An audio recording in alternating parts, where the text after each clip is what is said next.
During every Phillies game, each Philly that homers receives a free case of Tasty Cake. And the same goes for every Phillies winning pitcher. Overcast in Montreal and the forecast for rain. In fact, last night on the television weathercast, they were predicting all-day rain here today. But when we got up this morning, the sun was out.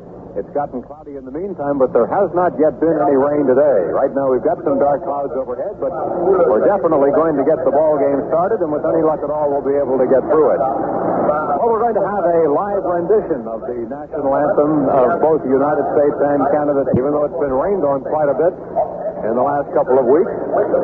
And we should have no problem with the field here today, and it looks as though the weather is going to hold up, too. Certainly, we're going to get the ball game started, and we hope we'll be able to go right on through it. Announcement by the Expos today, they have rehired their entire coaching staff for next year. Jim Brewer, Billy Gardner, Mickey Vernon, and Ozzie Virgil will all be back. Well, here's Dues into the windup, and his first pitch is low and inside, ball one. Billy DeMar is coaching at third base. Tony Taylor at first for the Phillies. McBride batting at .318. The right-hander winds. Here's the next pitch of the ball game, and it's low. Ball two. 2-0. Dues getting only his fourth start. Beat the Pirates and lost to the Cardinals. Dues is only 23 years of age. He's from Texas. The 2-0 pitch, low, ball three.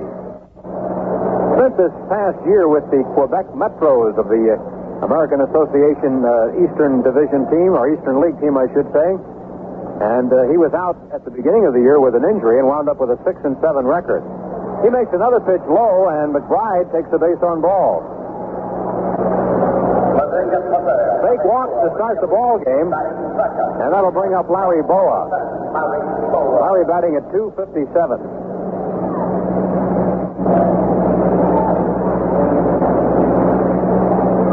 Larry Bowa's average dropped 20 points in one day, Chris. Did you know that?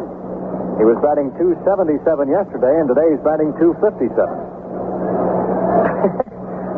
I knew he didn't have a hit yesterday, but that's ridiculous. Boy, would he be mad about? Don't tell him. No, I would never do that. First pitch to Larry is on the inside corner, a strike. I can't read my own writing, I guess, when I type them today. A little early this morning, Andy, when I was up typing those. You know, some of us get up early on the road. I guess you kind of transfigured those figures or something. Anyway, it's 275, I believe. That's the average that he's got. That's what they have on the board. So to first base is not in time to get McBride. He is batting .275, yeah. Dues again works first base, and Bake is back. Phillies have won 6 of their last 9 ball games. They have a 6.5 game lead over the Pirates. This is their 155th game of the year. Pitch to Bowa, outside. 1 ball, 1 strike.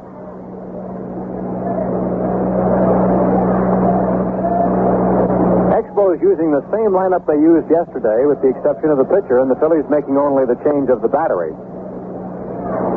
There goes McBride. The 1-1 pitch is pop foul out of play behind the Phillies dugout, and Bake will come back. Bake has stolen 15 straight bases. Had a couple of good jumps in this series, but he's not been able to steal because the ball has always been hit. On the scoreboard today, doubleheader rained out at Shea Stadium, New York, and those games will be canceled between the Cardinals and the Mets. Tom Seaver will pitch for his 20th victory today when Cincinnati plays at Atlanta. Phil Niekro's 16-18 will go for the Braves. In the American League, the Yankees lead Toronto 6-0 at the end of an inning and a half. Reggie Jackson and Cliff Johnson have each homered for the Yankees. Pitch on the way to Bowa is high. 2 balls and 2 strikes. Ron Guidry started the game for New York. Jerry Garvin started for Toronto. He was knocked out, and Tom Murphy in the second inning. Boston leads Detroit 4-1 at the end of an inning and a half. Reggie Cleveland pitching for the Sox. Ed Glynn started for Detroit, relieved by Steve Grilly in the second inning. Carlton Fisk in a home run for the Red Sox. Here is a tapper back over the mound, fielded and knocked down by Cash. Everybody's going to be safe.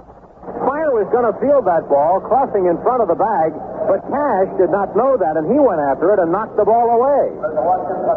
Everybody's safe. Well, Cash was trying to do too much with the ball. Instead of just trying to catch it and getting the sure out at second base, David looked like he was going to get it and then try and get Bowa at first base. And it looked like he looked away at the last second. The ball hit off the end of his glove and bounded into left field, and the Phillies get their first 2 men on, and that'll be an error on Dave's catch.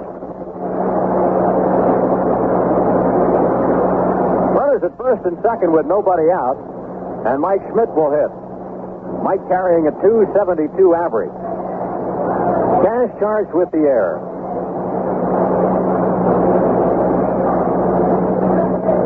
So the rookie right-hander is in some trouble here. Dues will work from the stretch to Schmidt, and here's the pitch.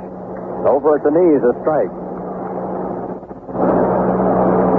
Only 7 games left for the Phillies after today. 3 in Chicago and 4 more with the Expos at Philadelphia. Starting Thursday night of this coming week, 7:35 at Veterans Stadium. Dues at the belt. Here's the pitch. Fly ball, right field. Heading toward the line is Valentine, coming hard, and he can't get there. It drops in the Expo bullpen. It was playable, but he couldn't come that far. And that'll be strike 2 on Schmidt.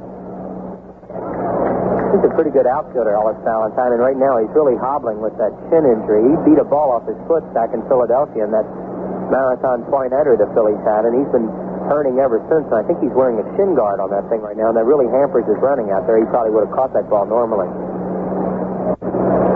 0-2, the count to Mike Schmidt with 94 runs batted in. Hughes stretches. Here's the 0-2 to Schmidt. Swing and a foul back. McBride is getting a tremendous lead off of second base, and Dues really didn't even look at him that time, and Cash just yelled into him to be sure and take a look at McBride, and at least make him stop walking off there. And Bake and Bowa have been known to put on double steals, especially early in the game, and if he doesn't watch him, they're going to do that. Now Dues is ready to work again. And there goes Speier in, and the throw is almost in time. Bake was off. In fact, a good throw would have had him. But the throw by Dues was high, and now Bake is shaken up, and Danny Ozark is out of the dugout along with trainer Don Seeger.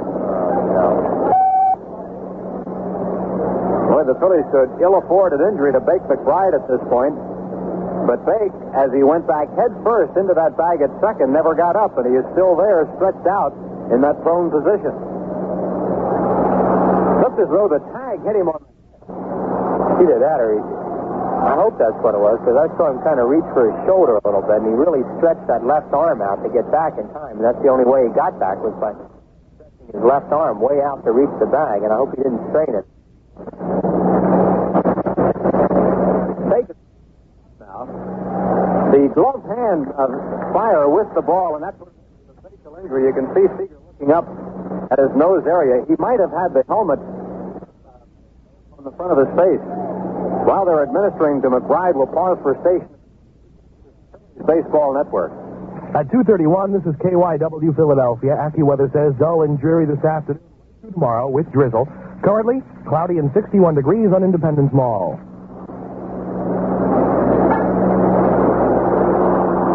Our television replay shows that Bake was clubbed over the helmet with the gloved hand with the ball in it.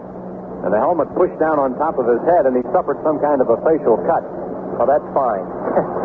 Yeah, that's no problem. Boy, I tell you, I know we both just sat here and held our breath for a second because that guy is so important to the Phillies ball club. I mean, for example, he is on again like he is right now, and he's on so many times and gets so many innings started that the Phillies really could ill afford to lose him. But we had mentioned right before that happened that he was taking that great big lead off second. I think he really was going to steal third on that play, and the Expos had called in to pitcher Hal Dues to look at him, and they put the pickoff play, and Speier covered. And like Andy said, a good throw down a little bit, and Bake would have been out by a lot, but Dues made the throw too high for Speier to get the tag down in time. Don Seeger getting ready to go back to the dugout now. Danny Ozark is also leaving. And we're going to continue now. The Phillies have a threat going here without a hit in the inning. A walk to McBride. Bowa reaching base on an error. Nobody out. 0-2 count on Mike Schmidt. The warm-ups are officially in from Pittsburgh now. John Candelaria going for the Pirates, looking for his 19th victory, and 20-game winner Rick Russell to go for the Chicago Cubs. A third home run for the Red Sox, or a second home run, I should say. Carl Yastrzemski has homered. Fisk had one earlier. And the Red Sox lead that game at least 5-0. Here's a pitch that misses 1 ball and 2 strikes.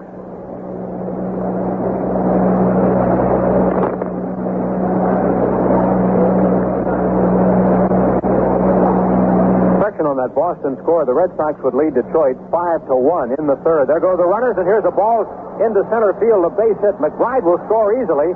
Bowa goes to third base, and the Phillies lead the ball game 1-0. Mike Schmidt with a single into center field, and the Phillies have taken a 1-0 lead. Runners going on the pitch. Schmidt getting his 95th run batted in. And with the runners moving, Bowa was able to make it to third base. So the first hit of the ball game pays off in a run for the Phillies as Bake McBride crosses the plate, and it's 1-0 Philadelphia. Here's Greg Luzinski. Greg batting .306. Leads the club in RBIs with 125. The delivery from Dues is over the outside corner at the knees, a strike.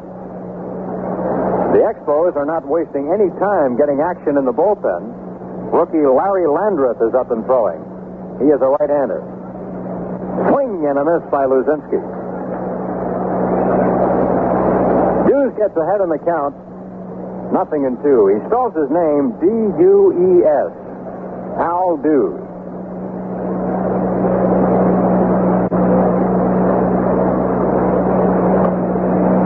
Bowa at third base, Schmidt at first base. Here's the 0-2 pitch. Just missed outside, 1-2. A year ago today, the Sunday before the end of the regular season, and on the 155th game, the Phillies clinched the Eastern Division title. There's a pop fly foul out of play down the right field line. Count holds at a ball and 2 strikes on Luzinski. As Chris mentioned earlier, though, the table was set for the Phillies a little more invitingly that day. They had 2 chances to do it because it was a doubleheader, and they needed only 1 game. Today there is only 1 game, and the magic number is 2, so they need help from the Cubs. 1-2 pitch on the way to Luzinski. It's a wild pitch, and a run will score. Here's Bowa crossing the plate. Moving up to second base is Schmidt. Phillies lead it 2-0 on a wild pitch by Dues.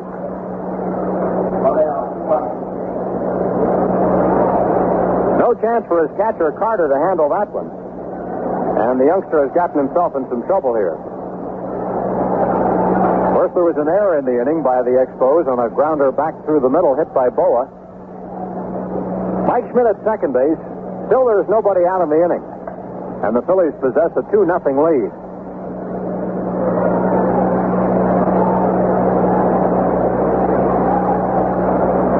Hughes is ready to work. Here's the 2-2 pitch to the ball. High, count is full. 3 balls, 2 strikes.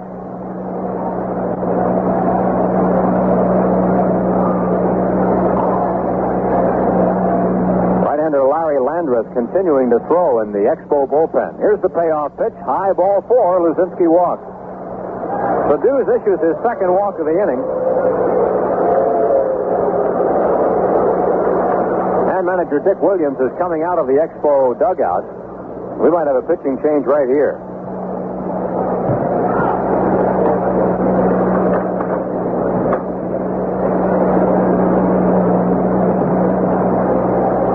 Has been wild, though not missing by a great deal.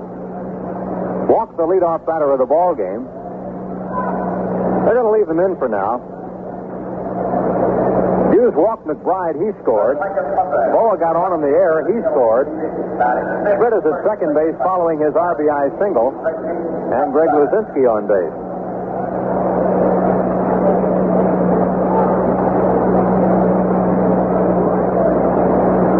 The batter is Richie Hebner, who had a double here yesterday. Hebner batting at .287.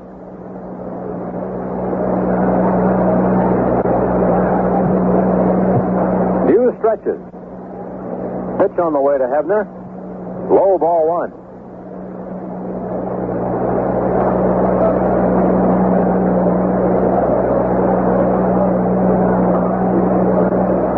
Will be moving on to Chicago following the ball game. They've got a charter scheduled to leave here at 7 o'clock tonight. Here's the 1-0 to Hebner, and it's a little looper into the shortstop area, picked off by Speier, and everybody else gets back. Little looper, it looked for a moment like it might go over Speier's head, but he headed toward third base and played the ball for an out, and that's the first out of the inning. Hebner out on a looper to shortstop, and Garry Maddox will hit. Maddox has batted safely in 9 straight ball games. longest current mark on the Phillies. He's hitting at 290.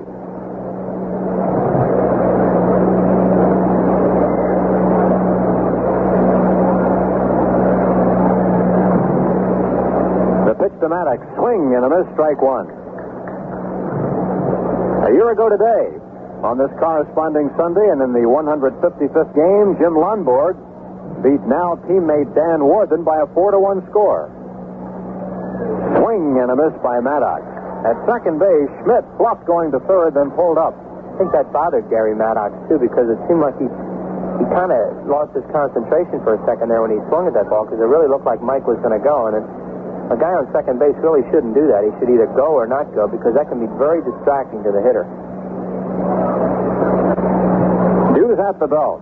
Here's the 0-2 delivery to Maddox. It's a tapper, gets beyond the mound. Cash fields it, makes a tag on Luzinski coming in, and that's all they get. So Luzinski is forced out as Cash tags him. Moving over to third base is Schmidt. Maddox safe at first on the fielder's choice.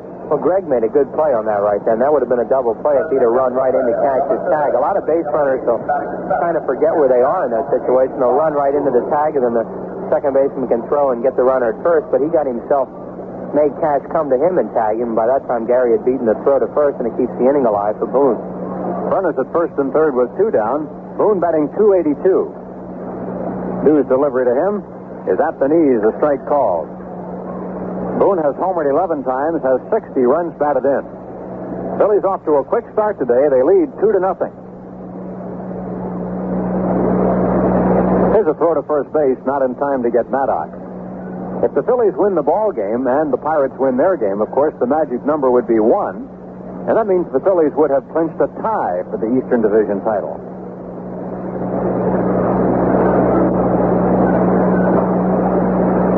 Dues ready to work, and the pitch is a strike right at the knees. 0-2. Pirates and Cubs both failed to score in the first inning. Pittsburgh, Chicago, 0-0. They head to the second. Candelaria pitching against Rick Russell. Here's the 0-2 pitch to Boone. Swing and a miss, he strikes out. So Dues gets out of the inning without further damage. For the Phillies, 2 runs, 1 hit, 1 error, 2 men left on base. At the end of the half inning, Phil's 2 Expos coming up. Warren Reed getting only his second start of this season. Reed making his 4th appearance against Montreal. Run is 7-5, a 2.40 earned run average. Before the Phillies turned him into a relief pitcher last year, Reed had been a starter over his entire career, so this certainly is nothing unusual for him. Dave Cash leads it off for the Expos. He's batting at .288. Dave batting .340 against the Phillies. Pitch on the way to him. This is inside, ball 1. Cash has scored 10 runs in the games against Philadelphia this year.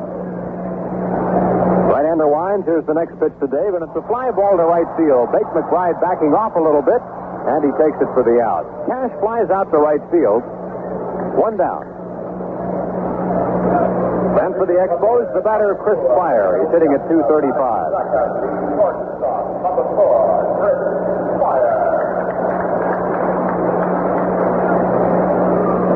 Phillies getting a 2-0 jump in the ball game.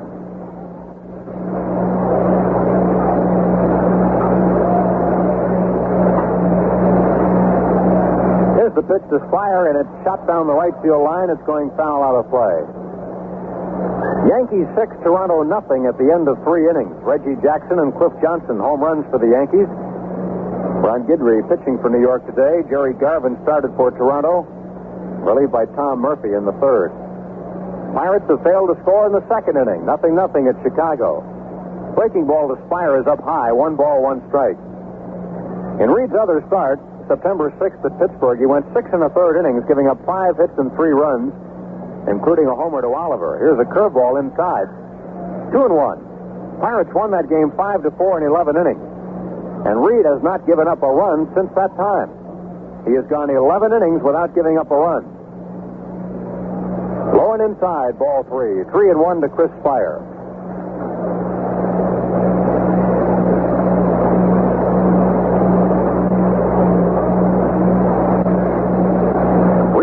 Here's the 3-1 delivery. It's popped up, but it's foul out of play behind the plate. Full count to Chris Speier, right-handed batter.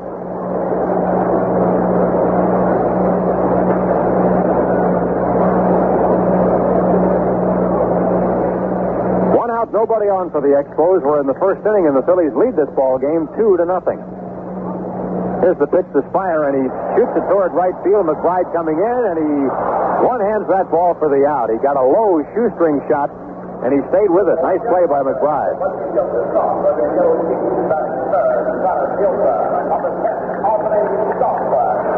Speier both really like to take the ball to right field. Cash and Speier, they like to do that. And McBride has nearly had his work cut out for him in this series, and he was playing Speier perfectly for that one and came in well on the line drive. That's the play that Bake has the most problem with, really, is the ball hit right at him. He made a super play on that one. Here's Andre Dawson. Right-handed batter hitting .281. Swing and a miss, strike one. I suppose you'd consider this a black cat statement, Chris, but the Expos have not had a home run in the last 5 games, their longest drought of the year. That is a rhetorical question.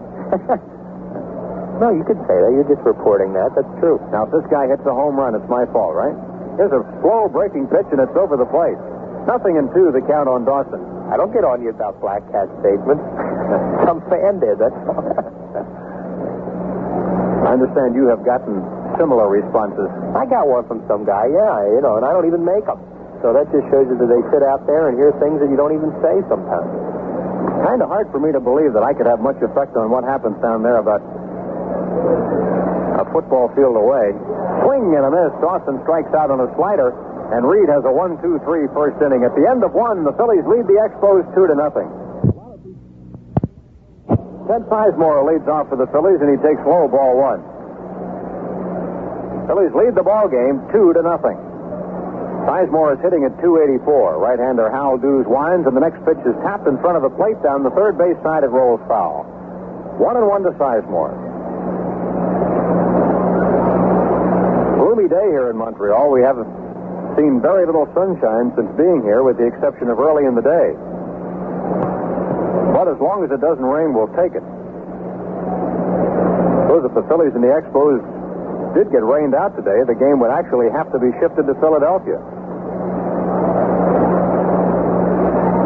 The 1-1 pitch is low and outside a ball. This is the final home game of the year for the Expos. They're on the road for the final week of the season in St. Louis for a series, and then on into Philadelphia for 4 games starting Thursday night. Here's a little pop-up playable behind the plate by the catcher Carter, and he takes it for the out. Sizemore fouls out to Carter. 1 away in the second. That'll bring up Ron Reed, who has 2 hits and 16 times at the plate. Ron batting .125.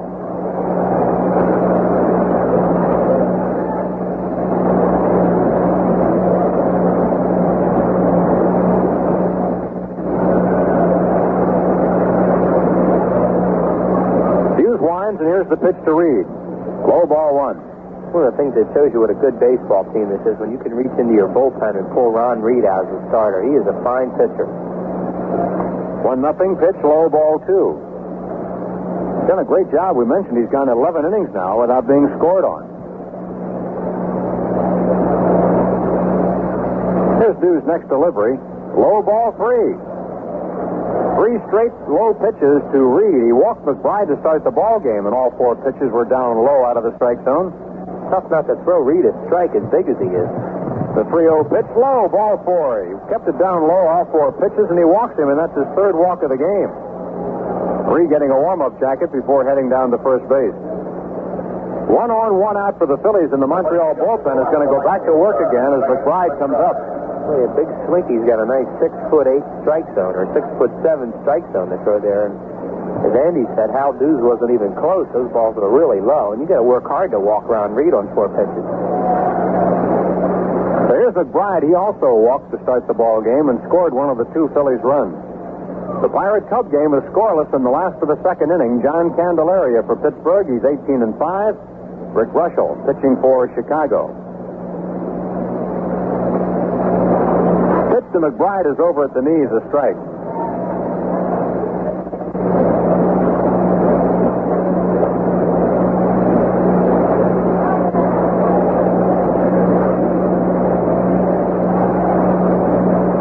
Here's the 1-strike pitch. It's a foul ball by McBride.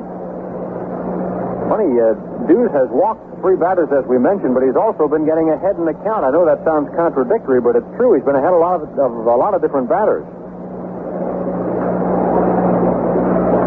he's just a kid. You know, he's pitching out at Double-A baseball right now, pitching in the major leagues, and it's quite a challenge for him. The 2-strike pitch is very high. 1 ball and 2 strikes. He did turn in that one super effort against the Pirates, though, on September 9th, and he did it at Pittsburgh, going 6 innings and winning a 2-1 ball game. McBride fouls one to the screen. The Expos need 10,173 here today to set an all-time attendance mark, which they established in 1970 of 1,424,000. Looks like they've got it. McBride fouls off another pitch, 1-2. Last chance to see baseball in Montreal this year. You fans in Philly have 4 more regular season games to look forward to. Plus, if you're fortunate enough to have tickets, the playoffs and maybe the World Series. Here's the 1-2 to McBride. He hits it, broken bat, shot toward center field, coming on and catching the ball is Dawson. Reed has to go back to first. Oh, that had a bad sound to it as McBride broke his bat and sent the ball on a semi-line drive to center field. It was caught by Dawson. Second out of the inning. Larry Bowa, who got aboard on a Dave Cash error his first time up, and then Larry came around to score on a wild pitch. Pitch to the left-handed batter. Pop-up, foul ground beyond third base. It's going to the seats. Strike 1 to Bowa. Phillies lead the ball game 2-0.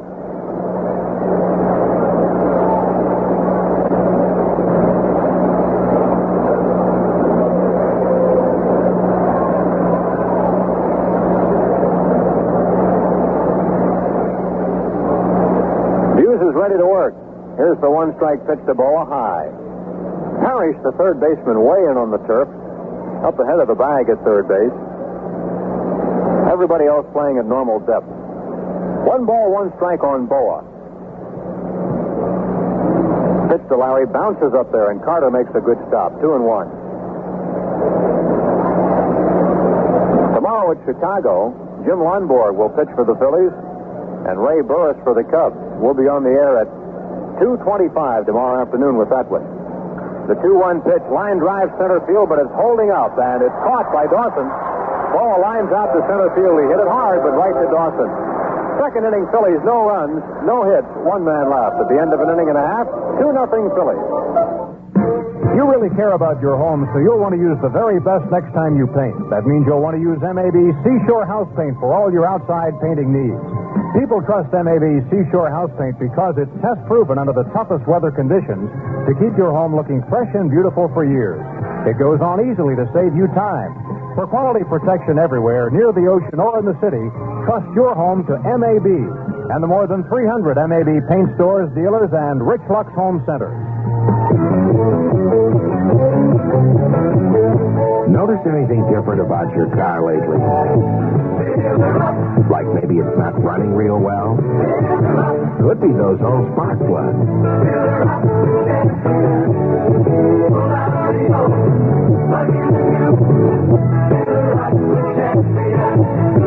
If you're waiting for a tune-up to change plugs, you could just be waiting too long. A fresh set of Champion spark plugs alone could give your car faster starts and more passing power. So why wait? Fill her up with Champion, world's #1 seller.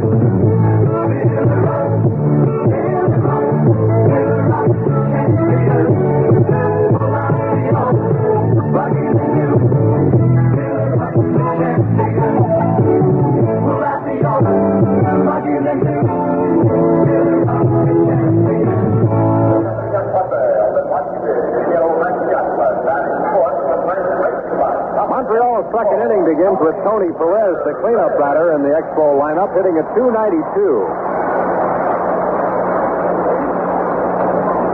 Perez with 11 consecutive 90 RBI years, and yet, remarkably enough, he has never won the RBI title. He's had his career high was 129, but even that year he did not win it. Ron Reed set the Expos down in order in the first. Cash flied out to right, Speier lined out to right, and Dawson struck out. Perez with 19 home runs. Swinging a foul to the screen, strike one. The Cubs did not score in the second. Pirates and Cubs scoreless as they moved to the third inning. Candelaria against Russell. The one-strike pitch, breaking ball, just outside. Magic number starting today is 2. The 1-1 to Perez, a breaking ball, popped out of play behind the Montreal dugout. 1 ball, 2 strikes. Perez will be followed by Valentine and Carter as Reed faces the heart of the Expo batting attack in the second inning.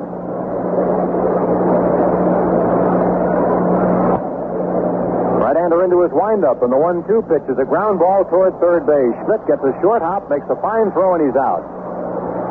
Hebner backing off behind the bag to take that throw by Schmidt, and Perez is out. 1 down in the second. Here's Ellis Valentine. Batting fifth, the right fielder, number 17, Ellis Valentine.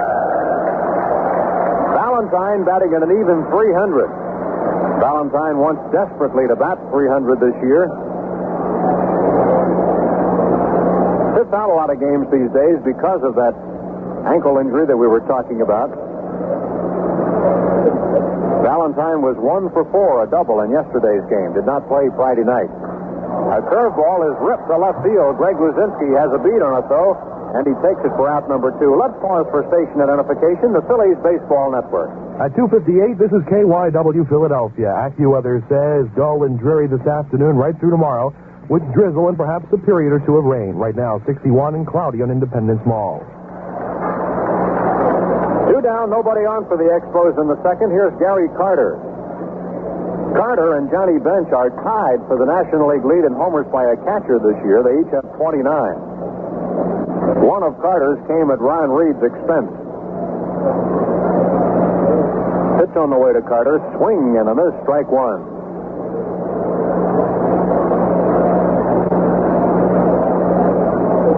Expos still looking for their first base runner.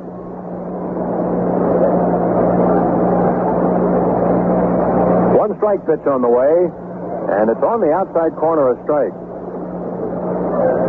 Reed ahead of Carter, 0-2. Phillies team earned run average now after the 1-0 win by Carlton yesterday is 3.66, and that's the lowest it's been all year. The 2-strike delivery in the dirt outside. That's been one of the big stories of this ball club. After the Phillies finished that horrible weekend in Pittsburgh, I think it was in July when they got swept, the team ERA was 4.15, and I remember sitting around saying to people in the office, boy, there's no way you're going to win any division with an ERA like that, and since that time it's been steadily downward. Here's the 1-2 pitch, swing and a miss on a fastball. Carter strikes out, so Reed gets strikeouts to end each of the first 2 innings. So at the end of 2, the Phillies lead Montreal 2-0, and now time for a tasty break.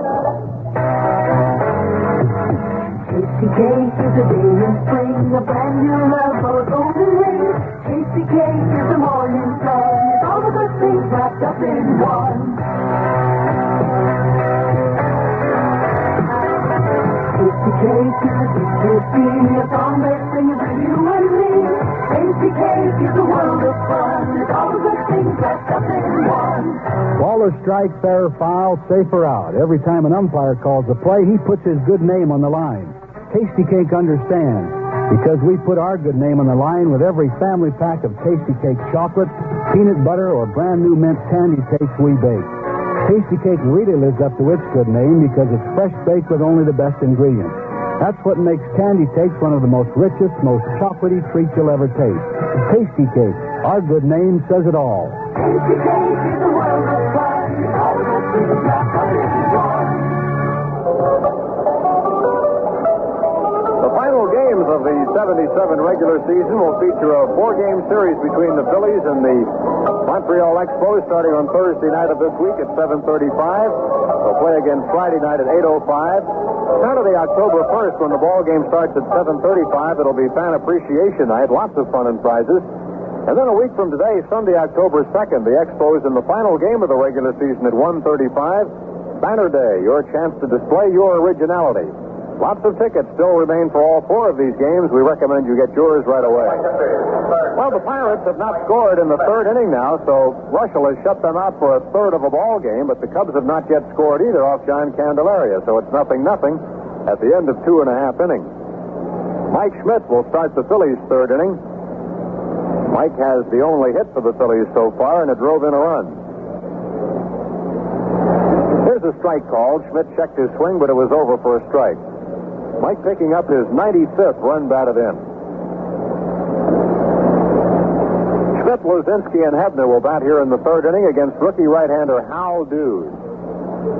The 1-strike pitch. Ground ball, 3rd base. It's foul. Dues ahead of Schmidt, 0-2.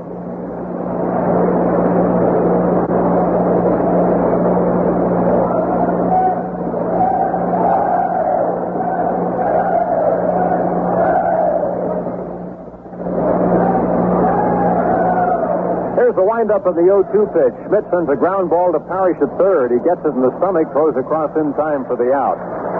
Schmidt grounds out to 3rd, first out of the 3rd inning. On the American League scoreboard, New York leads Toronto 6-0 in the 4th. Reggie Jackson and Cliff Johnson have each hit home runs. The Red Sox have scored in every at-bat. They lead Detroit 6-1 at the end of 3.5 innings. Reggie Cleveland pitching for the Sox. Ed Glynn relieved by Steve Grilly for Detroit. Carlton Fisk and Carl Yastrzemski have each hit home runs for the Sox. Pitch on the way to Greg Luzinski is a breaking ball, and it's high, ball 1. Baltimore leads Cleveland 3-0 at the end of 2.5. Eddie Murray hit a Baltimore home run. Grimsley against Garland in that one. Outside, ball 2. Milwaukee leads Minnesota 2-0 through 1. Sorensen pitching for the Brewers. Paul Formesgard is going for Minnesota.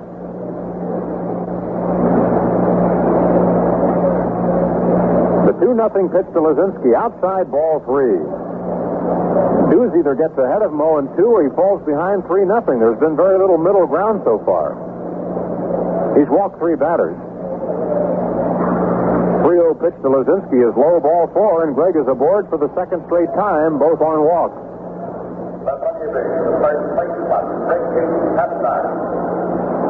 He's been getting a few more walks lately, Andy, and that's one of the secrets that Greg's starting to hit a little bit better. The pitchers in this league, for the most part, pitch around him, especially in situations like this with nobody on, and try to get him to chase bad balls. And when he's in a slump, he chases that breaking ball away as good as anybody, and he's not doing it right now, and that's helped his average a little bit in the last couple games, and he'll stand up there and take the walk as he's done today. The batter is Richie Hebner. Pitch on the way to Richie is low, ball 1. Immediately following the walk to Luzinski, the Expos got right-hander Larry Landreth up in their bullpen again. He was up in the 1st inning. 1-0 pitch to Hebner. Ground ball, foul outside of first base. 1-1 to Hebner. Larry Landreth's thrown about a 6-inning game down there so far.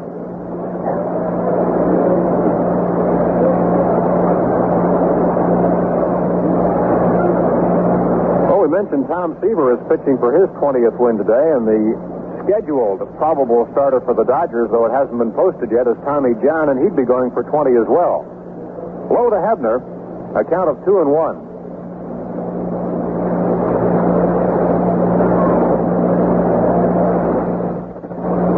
Dues stretches. Pitch on the way to Hebner. It's a ground ball on the right side, gloved by Perez. He will play to shortstop for the force out, and that's all they get. Hebner safe on the fielder's choice. Luzinski erased at second base, 3-6. 2 outs in the inning. Hebner at first, and Garry Maddox will hit. Garry grounded out to Cash unassisted. The Chicago Cubs have failed to score in the 3rd inning. They move to the 4th. It's still 0-0 Pittsburgh, Chicago. And the warm-ups are in now. Tommy John will pitch for the Dodgers today. Tommy is 19-6. Here is a broken bat. Looper into right field. It falls for a base hit. Hebner is rounding second. He will make it to third base. And Maddox has batted safely now in 10 straight ball games. Garry Maddox, a broken bat single to right field to extend his hitting streak. And that's only the 2nd hit for the Phillies. Runners at first and third with 2 outs. Brings to the plate Bob Boone, who struck out, the only strikeout for Dues thus far. Joe Nequist Negro will be the mound opponent for Tommy John today as the Dodgers play at the Astrodome. Hughes at the belt. Here's the pitch to Boone. Outside and low, ball one.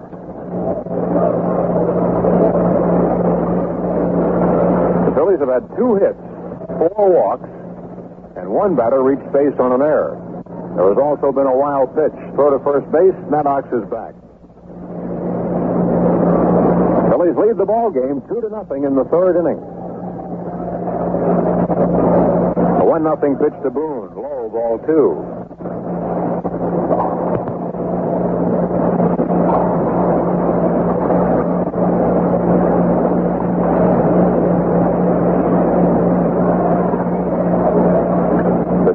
To Boone. Oh, what a stop by Carter. It was in the dirt and it was outside as well, and Carter jumped outside and blocked it. That saved the run right there, but the count on Boone is 3-0.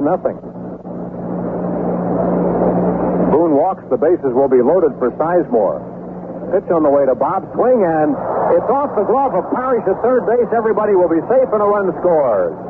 Hebner crosses the plate with the Phillies' 3rd run. Parrish backhanded that ball, but it fell out of his glove. Well, they're tough on him up here, but that better be a base hit, because that ball was really smoked by Boone down the line. And AstroTurf is wet here, and still no scoring decision, but that should be a base hit. Maddox to second base. Boone safe at first. Phillies lead the ball game 3-0. And they're going to give Parrish an error. So that will take an RBI away from Boone.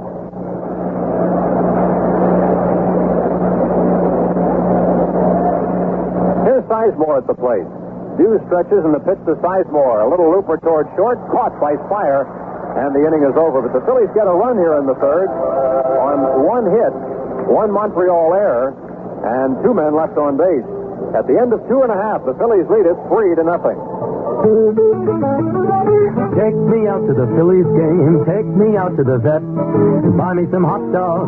Hot dogs? Sure. Isn't that the best part of a ball game? Well, now you can have the same hot dogs at home that you have at the Phillies game. They're called Phillies Franks. They're plump, juicy, and delicious. When you go out to the food store, get me some Phillies Franks. For it's 1, 2, 3, strike! It's the next best thing to being there. Phillies Franks by MedSurg. To make it in the gas station business, you got to stay one step ahead of everybody else. So at my Sunoco, I've got something nobody else has. Sunoco's penny pinching pump. It could save you money on quality gas, like my 190, the gas that's made to sell below my regular. And most cars that run on regular can use it. Hey, if I don't want you to pass me by, I got to give you a price you can't pass up. Sunoco's penny pinching pump. It can fill up your tank for less. That's my way of being very friendly.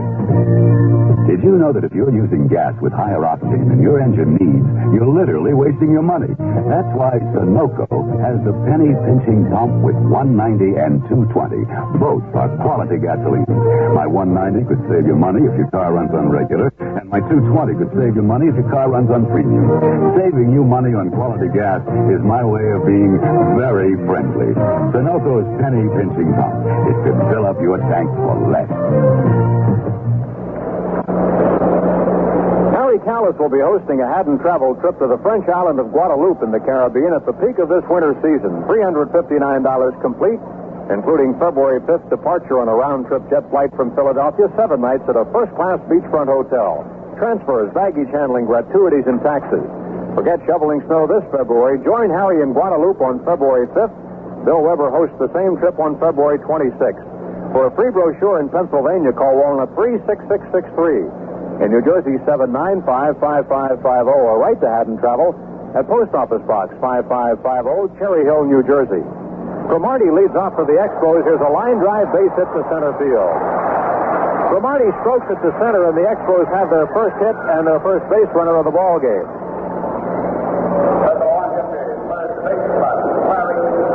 The Pirates have failed to score in the 4th inning. That game still 0-0. Cubs now batting in the 4th. Here's Larry Parrish. He has just committed an error, and the fans start to get on him again. They've been tough. He had an error here in the Friday night game as well. Cincinnati and Atlanta are scoreless at the end of 3. Seaver against Phil Negro. Parrish batting at 240. Pitch to the right-handed batter. It's a drive into left center field. Luzinski headed back. He's not going to get it. It is a home run. Line drive home run to left center field, and the Expos have gotten on the board, and the Phillies' lead is reduced to 3-2. That's the best way to shut up some fans that are booing you right there. Larry Parrish looked like he got a breaking ball out over the plate, and he really ripped that ball, and just made a little gesture to the crowd on his way in, too. So there was a slider on the outside part of the plate, and he hit it out of here hard, too. That was a real shot by Parrish. Number 11 for Larry Parrish. And the Expos are going to a pinch hitter now. Pete McCannon will bat for Hal Dues. McCannon,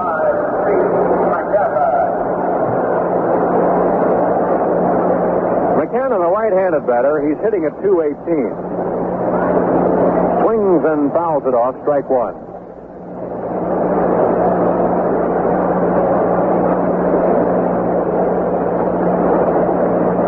So Dues works 3 innings in this ball game. Here's a fly ball into right center field. Garry Maddox and Bake McBride are both there. It'll be Bake's play as he takes it for the out. McCannon flies out to right field, 1 away in the 3rd inning. Looks like Larry Landreth is going to be the next pitcher for the Expos.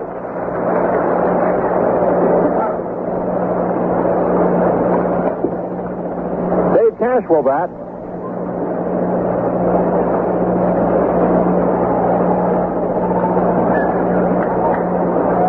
Dave flied out to right field in his first try today. Cash has 17 hits this year against the Phillies.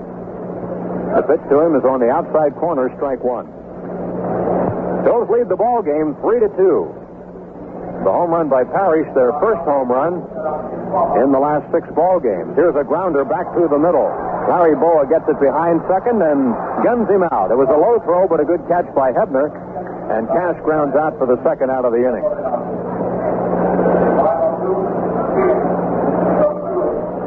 Next up, Chris Speier.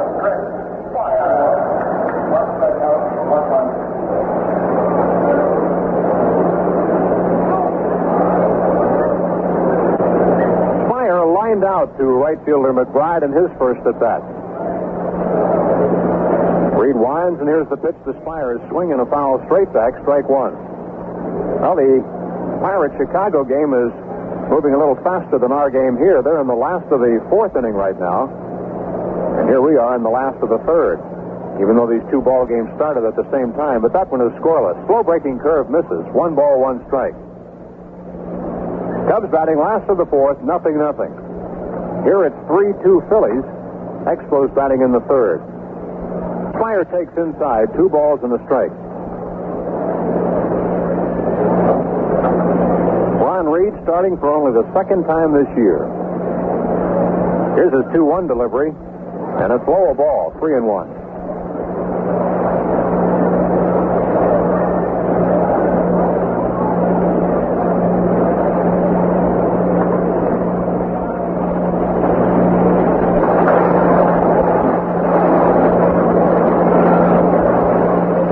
So their season has just been reduced by a couple of ball games.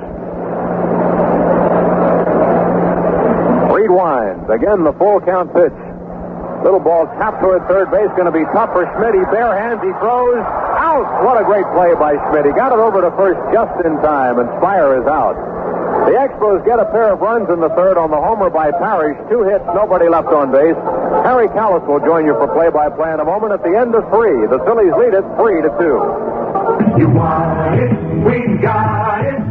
At your Chrysler. I'm Harry Callis, and we've got the sensibly sized luxury car you've been waiting for. Chrysler LeBaron. Your Chrysler Plymouth dealer's got a good selection of 2- and 4-door beauties, each with the features you want. LeBaron's sure built for good looks and comfort. And now's the smart time to buy, because you get luxury and beat the 78 price increase, too. Get the best 77 deal on LeBaron at your local Chrysler Plymouth dealers today.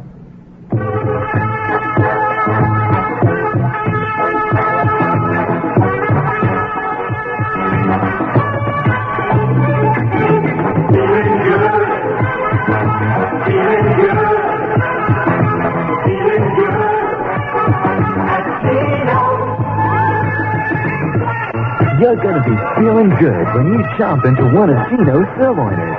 It's a quarter pound of 100% pure sirloin. Delicious sirloin. Only at Geno's.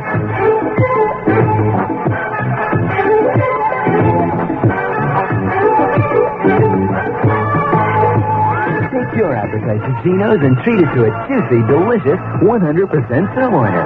You'll be feeling good.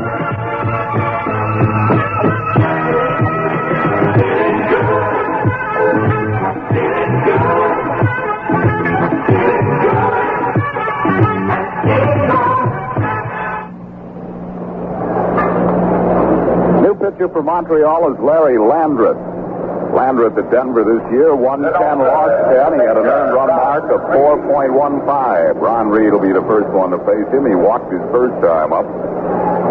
Hal Dues was wild. He was taken out for a pinch hitter. Dues walked 4 in the 3 innings he worked, and he also uncorked a wild pitch that cost him a run. Ron Reed walked his first time up, and the pitch to Ron is over for a strike call.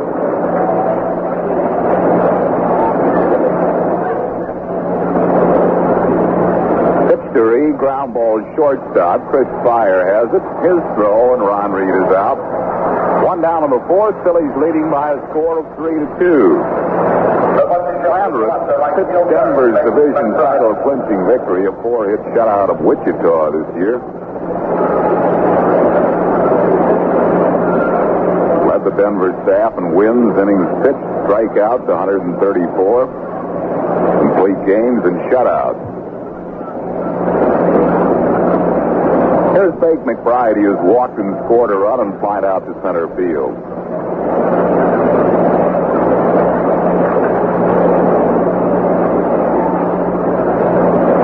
Landreth is 22 years old. Pitched to Bake, swings and he misses at a fastball. Comes out of Canada, Stratford, Ontario, Canada.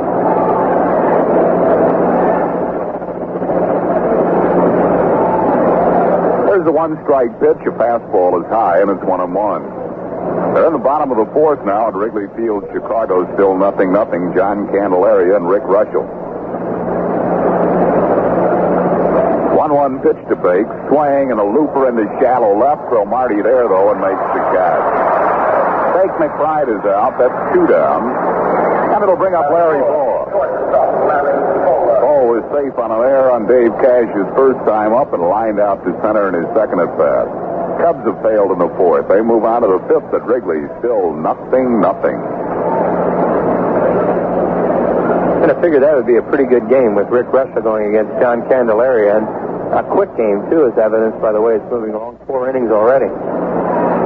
And we're in the fourth with the Phillies leading at 3-2. Bowa bunt try, and he misses it. 1 strike to count to Bowa.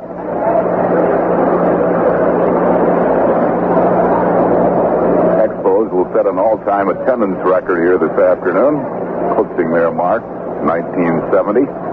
Pitch to Bowa, swing a line drive right to Larry Parrish. That's the second line shot hit by Bowa, right at somebody. No runs hit the errors and none left. After 3.5, Phillies 3, Expos 2. Now time for a tasty break.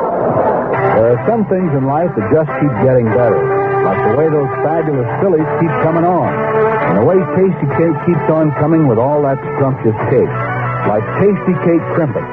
Butterscotch, jelly, and lemon cream filled crimpets to choose from. Treat your family to a family pack full of crimpets. There are 3 great ways to make your good life just a little bit better. Tasty Cake is a world of fun. It's always a good stuff. You want it, we got it. At your Chrysler Plymouth Beach. We've got the best deal of the year on the beautiful 1977 Cordoba. I'm Harry Callis, and if you've been waiting for the smart time to buy the stylish, luxurious, pace-setting Cordoba, that time is now. And the place is your nearest Chrysler Plymouth dealer. Now you get a great year-end deal and beat the 78 price increase, too. Get the best 77 deal on your Cordoba at your nearest Chrysler Plymouth dealers today.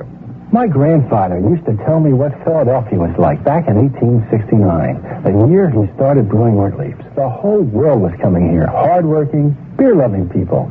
When a bunch of those boys thundered into your place after a 14-hour workday, you either served up a great glass of beer or some big palooka would dump it all over you. Which is why to this day, a lot of neighborhood taverns serve nothing but Ortlieb's.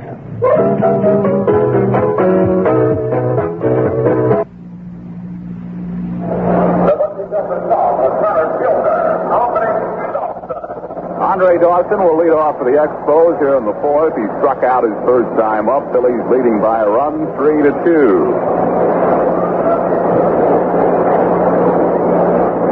Dawson to be followed by Tony Perez and then Ellis Valentine. Ron Reed ready to go in the fourth. There's the windup and the pitch to Dawson. Slider swing and a miss. Yankees well out in front of Toronto, game one of their doubleheader by a score of 8-0 in the sixth inning behind Ron Guidry. Reggie Jackson a home run for New York, his 31st. Cliff Johnson number 11. One strike pitch, change, swing and a miss. Fooled him with a good change-up, and he has the jump on Dawson, 0-2. Boston well up on Detroit in the fifth inning, 7-2. Reggie Cleveland pitching for Boston. Ed Glynn started for Detroit. He's no longer around. Slider outside. It's 1-2 to Andre Dawson. Carlton Fisk, a Boston home run, is 26. Carl Yastrzemski, number 23. There's the 1-2 pitch. Jammed him, and he fouls it back out of play. It stays 1-2. Baltimore 3-0 over Cleveland at the end of four behind Ross Grimsley. Wayne Garland for Cleveland. Garland trying to avoid being a 20-game loser in that game. Eddie Murray homered for Baltimore. He's having a great year. 1-2 pitch. Inside nearly hit Dawson. It's 2-2. Murray's 20th home run of the year. He is a rookie, is he not, Chris? Yes, he will probably be the rookie of the year, I would think, in that league. I don't see who could be having a better year than him. 20 home runs as a rookie is tremendous. 2-2 pitch. Swing and a ground foul. It stays 2-2 to Andre Dawson. He's a switch hitter, too. He's a kind of a skinny kid. I remember him playing against the Phillies the night we played down there in Miami this year, and he had hit a home run to Stade center field the night before that everybody was talking about down there, and they had predicted great things for him in the spring. 2-2 pitch. Swing and a drive to deep left center field. Maddox going away back. This ball is out of here. A home run. Andre Dawson is tied with a home run. His 17th for the year. This game is now tied at 3 in the fourth inning. That'll bring on Tony Perez. Reed has only given up 9 homers this year. The Expos have hit 4 of them. Mel Unser and Gary Carter in earlier games, and this afternoon Larry Parrish and Andre Dawson. That'll bring on Tony Perez. He grounded out his first time up, swinging a foul ball out of play. 1 strike to count to Tony Perez. Bottom half of the fourth, we're tied at 3. Milwaukee and Minnesota game one of their doubleheader. Here's a changeup missing, and it's 1-1. They're tied 2-2. Sorensen for Milwaukee and Paul Thormesgaard for Minnesota. 1-1 pitch to Perez. Another change, lays foul down the left field side. Warren Brewster is beginning to throw in the Phillies bullpen.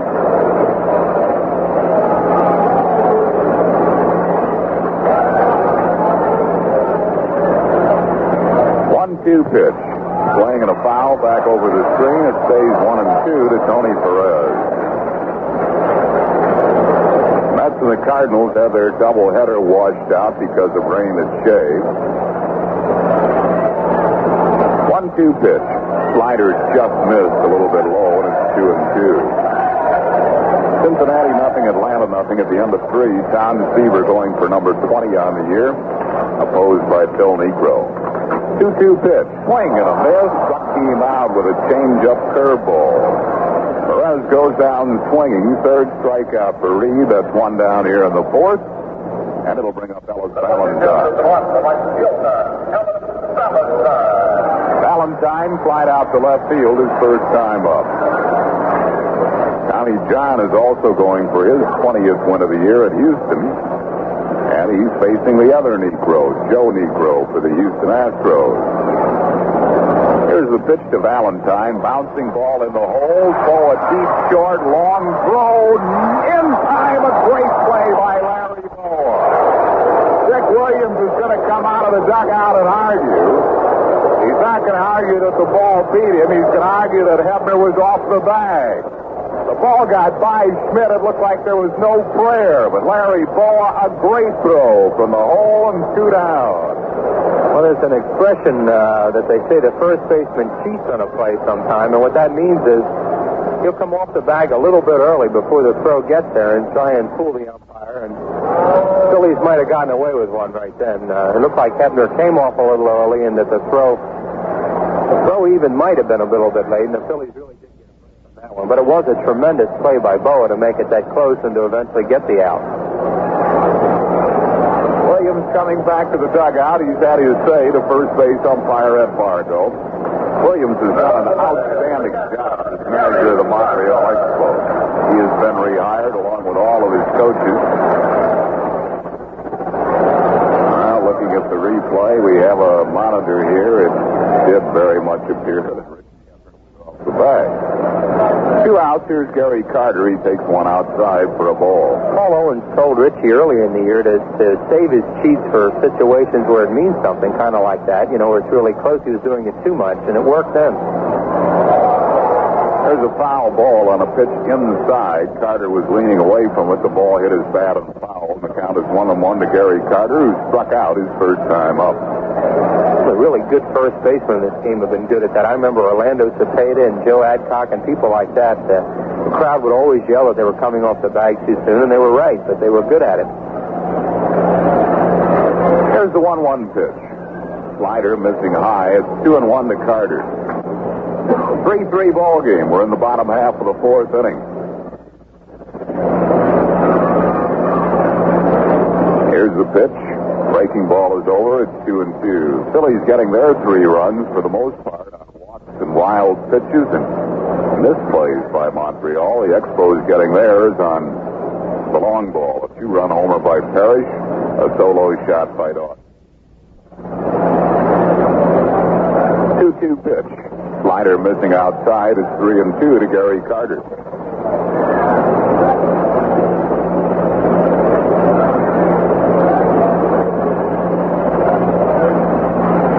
Pitch to Carter. Wide ball 4. He walked it. First walk surrendered by Reed.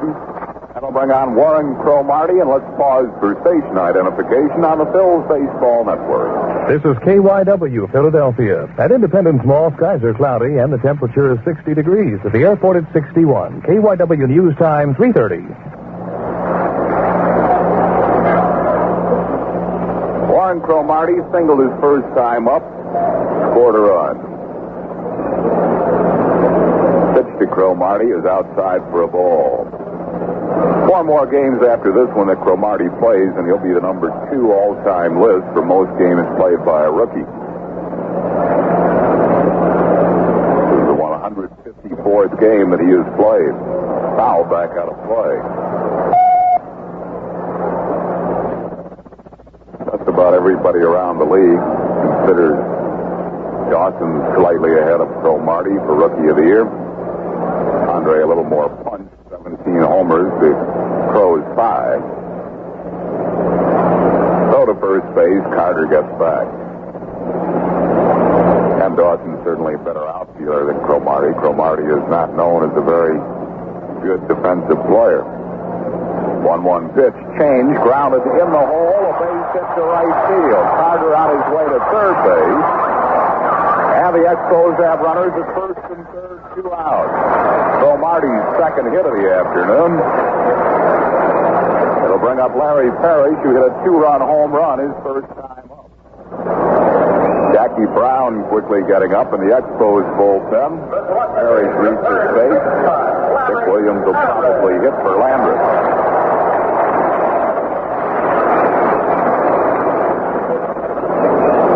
Carter at third base. At first base, Warren Cromartie. 2 outs in the 4th. Tie game at 3. Pitch to Parrish. Over for a strike call. 1 strike to Larry Parrish.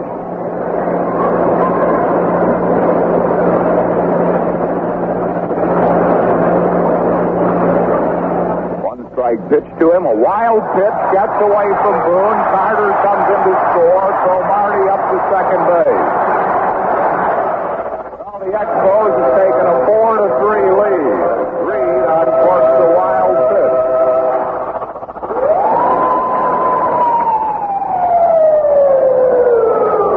Calling the strike to count to Larry Parrish.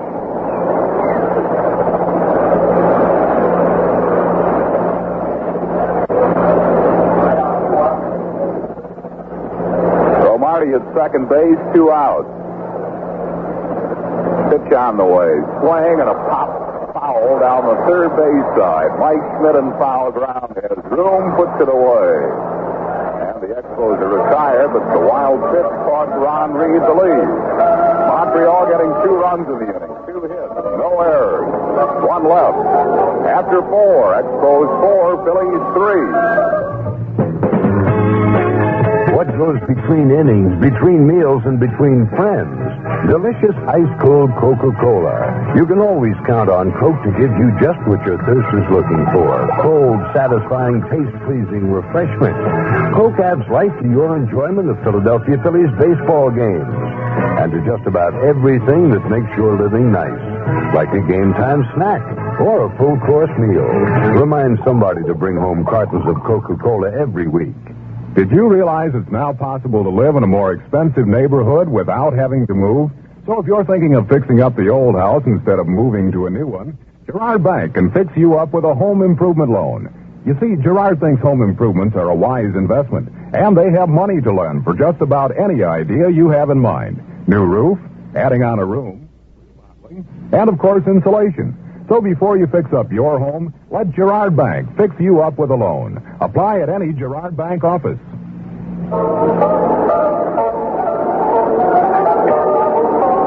Okay, fans, time for another Daily News home run payoff. The game that puts the Phillies at bat to win you $10,000. That's right, $10,000.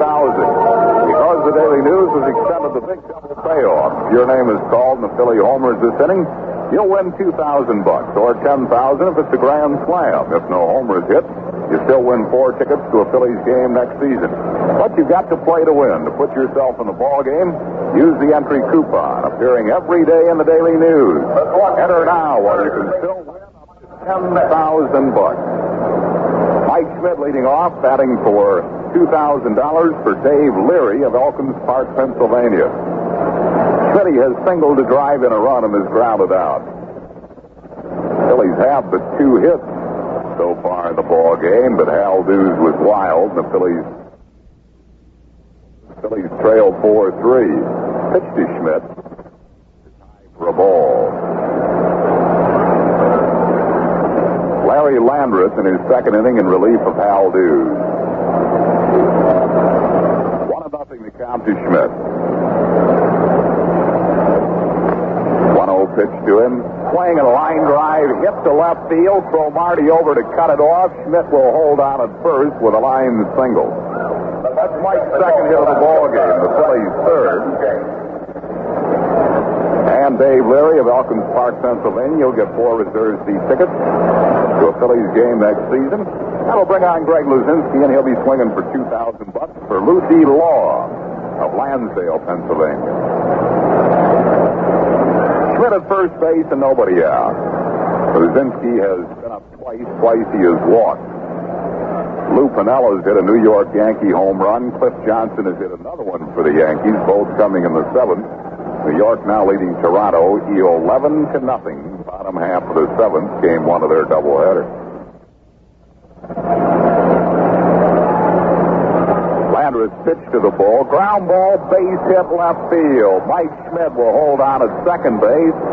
The Phillies have their first 2 men on base here in the 5th. Lucy Law of Lansdale, Pennsylvania. You'll get 4 reserve seat tickets to a Phillies game next season. That'll bring on Richie Hebner.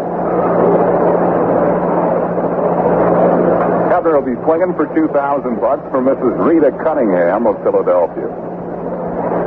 Richie has hit a humpback line drive to the shortstop Speier and bounced into a fielder's choice. Mike Schmidt at second, Greg Luzinski at first. Nobody out. Fifth inning. Phillies trail by a run. Pitch to Hebner is high for a ball.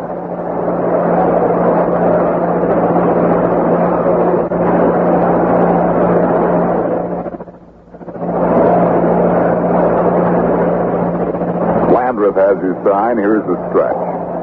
1-0 pitch to Hebner is low and inside a breaking ball. It's 2-0. Jackie Brown is up in the Expos bullpen, and they're also getting up Stan Pappy. Rookie just called up. They make a change in this half inning. It would probably be a double change. Here's the 2-0 pitch. Very high. Ball 3. 3-0 to count to Rich Hebner.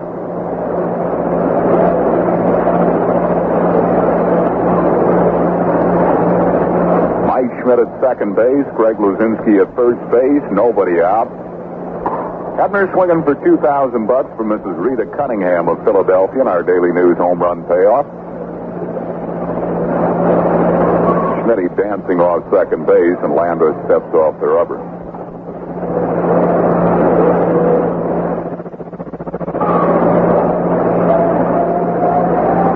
Here's a stretch by Landreth. And the 3-0 pitch. It's outside for a ball. Hebner his base. And now Carter is arguing with Harry Wendelstadt, the plate umpire. That loads the bases with Phil. That pitch was really close. It's one of those ones that the umpire a lot of times will give the pitcher 3-0, and especially in that situation. And Hebner just stood there. He thought it was a strike. Mrs. Rita Cunningham of Philadelphia will get 4 reserve seat tickets to a Phillies game next season. Here's Garry Maddox, and we have a $10,000 possibility for Mitchell Casson of Philadelphia, North 40th Street. Garry Maddox swinging for $10,000 if he hits a grand slam here. Pops a foul out of play. We had a $5,000 winner here earlier this year on a Richie Hebner slam. Play their infield back. They have a 1-run lead right here, and they're going to play the infield back and try and get the double play. And what they want to prevent here is the big inning. 1 strike to Maddox. He is grounded into a fielder's choice and singles. Hits safely a 9 straight now. Landreth's pitch to him is high with a fastball. It's 1-1. Phillies have the bases loaded. Nobody out. Schmidt at third. Luzinski at second. Hebner at first. Maddox swinging for $10,000 for Mitchell Casson of Philadelphia. 1-1 pitch. Swing and a looper down the right field foul line. Valentine chasing. Runs out of room. It's a foul ball. Ball and 2 strikes to count to Maddox.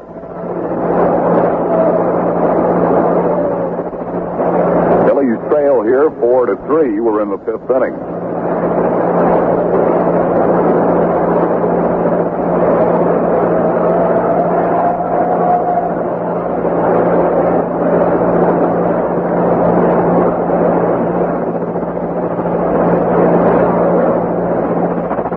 Landreth has his sign. 1-2 pitch to Maddox. Bouncing up there. It gets away from Carter, but not far enough for an advance. Carter blocked it nicely. Schmidt had to hold his ground to third base. Carter has really been blocking low pitches today. Dues was wild. Now Landreth is having a little control problem. Took it off his shin guard and kept it in front of him and saved a run. There's a good play by Carter and a good play by Schmidt also, because it'd be foolish for Mike to try and score on a wild pitch in this situation when the base is loaded and no out. You have to make sure you make it. And the ball got away from Carter quite a bit, but it still would have been a very close play at the plate. He probably would have been out. So Schmidt exercised good judgment just staying put. Bases loaded, nobody out. 2-2 the count to Garry Maddox. Here's the stretch by Landreth.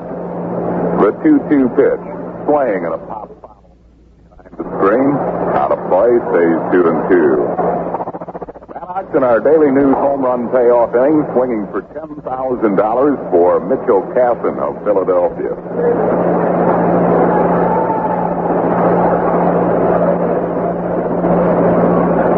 Landreth stretches. The 2-2 pitch. Swing and a fly ball center field. Not too deep. Andre Dawson is there. He makes the catch, tagging his Schmidt. He will score easily. The throw to third base.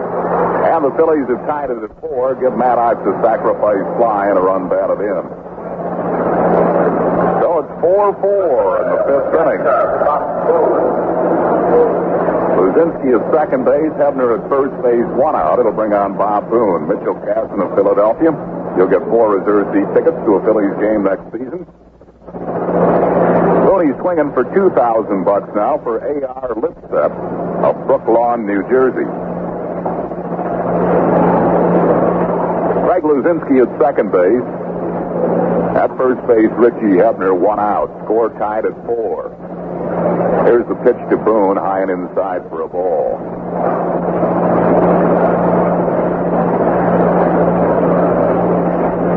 One and nothing to count to Boone. Boone has struck out and been safe on an error. 1-0 pitch to Boone. High again, ball 2. It's 2-0. Warren Brewster gets back up in the Phillies bullpen. 4-4 ball game, 5th inning.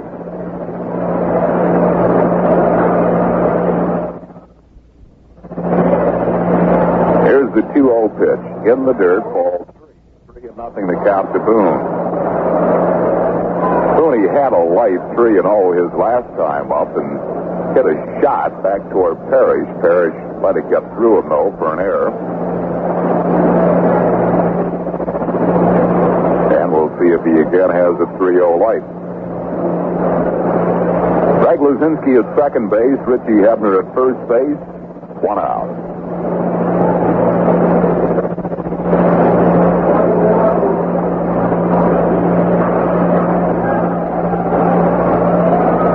The 3-0 pitch.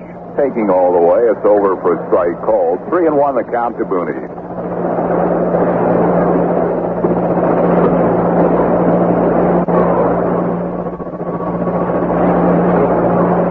Now the stretch by Landreth. 3-1 pitch. High, ball 4. He walked in to reload the bases. The second walk in the inning given up by Landreth. Phillies have the bases loaded. 1 out. A.R. Lipset of Brooklawn, New Jersey. You'll get 4 reserve seat tickets to a Phillies game next season. Dick Williams is coming out, and he's going to make a double change. So we have a pitching change for the Expos. We're in the 5th inning. And at the end of 4 and 8, in the 5th inning, it's Phillies 4, Expos 4. We'll be back after this brief pause.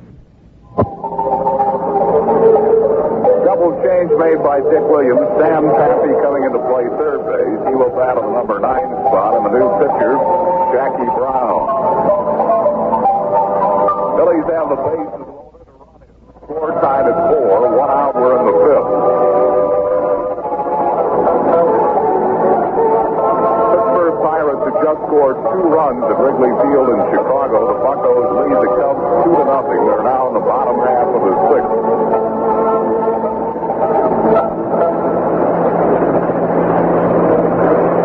Jackie Brown, and we're going to get a pinch hitter for Ted Sizemore, Tim McIver.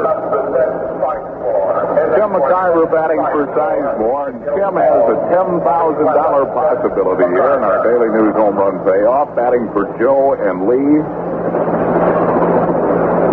Dan Nunzio of Conshohocken, Pennsylvania. Ian Nunzio. Bases loaded, pitch to McIver, high for a ball. Run for Tim would mean $10,000 for Joe and Lee D'Annunzio of Conshohocken.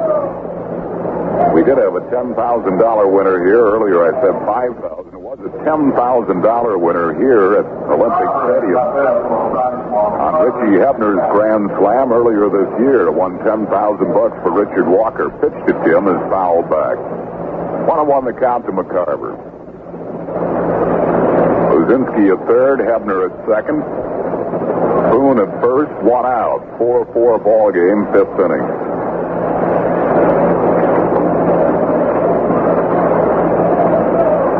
Tim McIver batting for Ted Sizemore.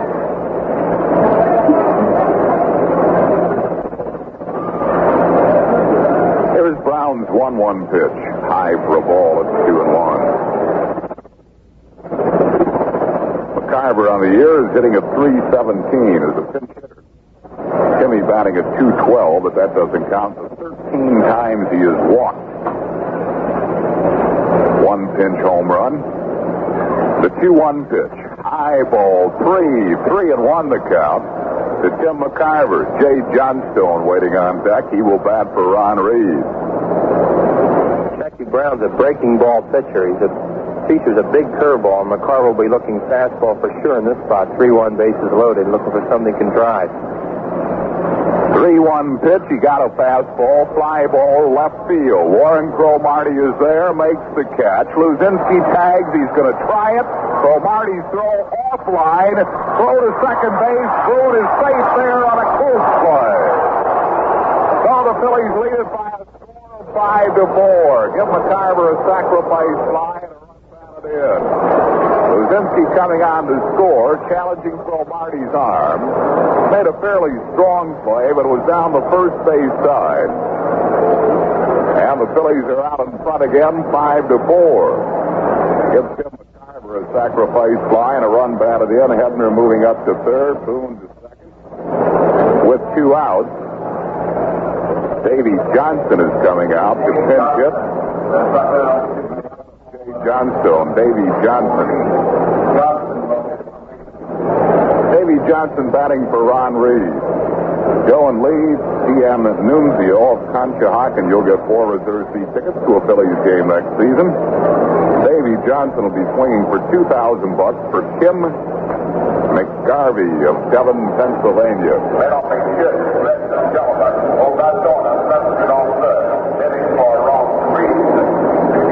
Davey Johnson batting at .315. 8 homers, 35 runs batted in. An exceptional pinch hitter, hitting .360 as a pinch hitter. 9 for 25 with 11 runs batted in. Phillies have runners at second and third. 2 outs, 2 runs in, leading 5-4. Jackie Brown's pitch to Johnson. A check swing, bouncing ball to Tony Perez, and Davey Johnson is out on 1 check swing. Kim McGarvey of Devon, you'll get 4 reserve seat tickets to a Phillies game next season. Join us again tomorrow afternoon from Wrigley Field, Chicago, when in a designated inning. You could win up to $10,000 on Daily News Home Run Payoff. The Phillies take the lead in the inning with 2 runs on 2 hits. No errors, and 2 left. And at the end of 4.5, it's Phil's 5, Expos 4. You really care about your home, so you'll want to use the very best next time you paint. That means you'll want to use MAB Seashore House Paint for all your outside painting needs. People trust MAB Seashore House Paint because it's test-proven under the toughest weather conditions to keep your home looking fresh and beautiful for years. It goes on easily to save you time. For quality protection everywhere, near the ocean or in the city, trust your home to MAB and the more than 300 MAB paint stores, dealers, and Rich Lux Home Centers.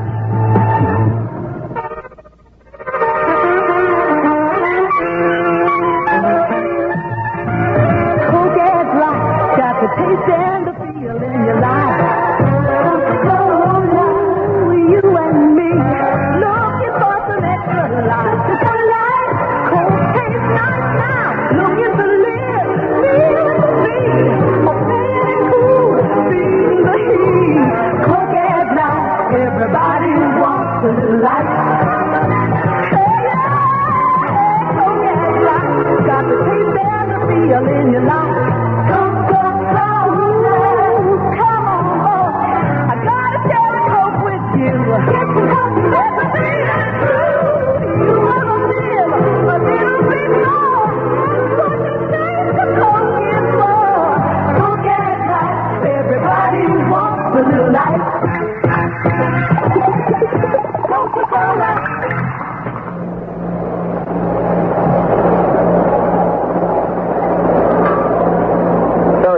Coming into play second base for the Phils, and the Phillies' new pitcher is Warren Brewster.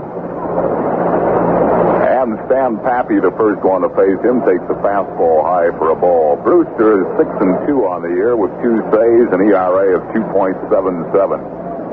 Phillies lead at 5-4. Pappy batting in the number 9 spot came in at the same time as Jackie Brown. Sends a hard ground ball to Terry Harmon, who throws, and Pappy is out. There's one down. That'll bring on Dave Cash, who was fly to deep right and grounded out. And old theory holds up, Chris.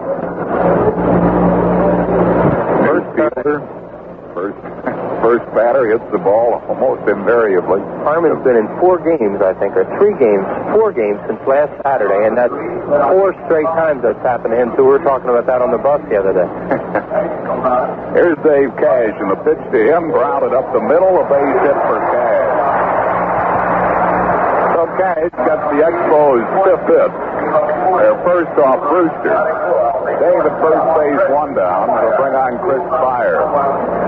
Speier has lined out to right field, thrown out on a dribbler down the third base side on a great play by Mike Schmidt.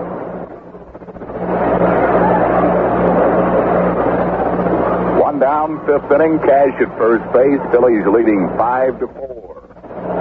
The Pirates are also winning, though, at Wrigley Field, 2-0 in the 6th. Here's the pitch. Strike it's called. 1 strike to Speier.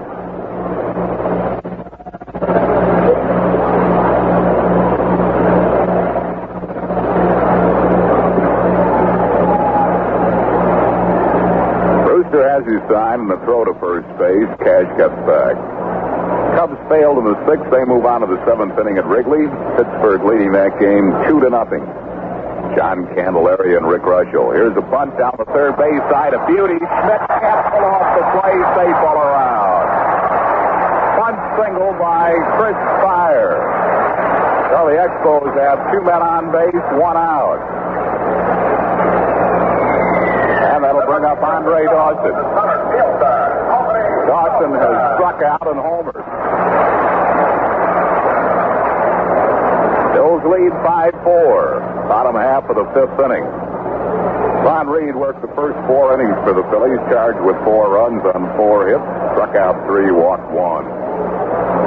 Reed was touched for a couple of homers by Larry Parrish, who was no longer in the ball game, and by Andre Dawson.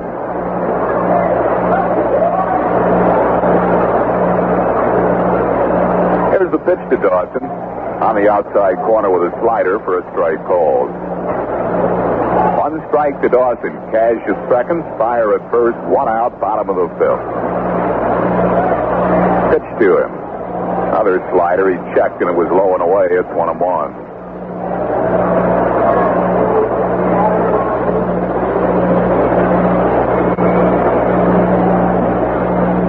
Brewster bluffing Cash back at second base. Nobody was there. Dave starting into a head-first slide and then just kind of stopped and did a push-up.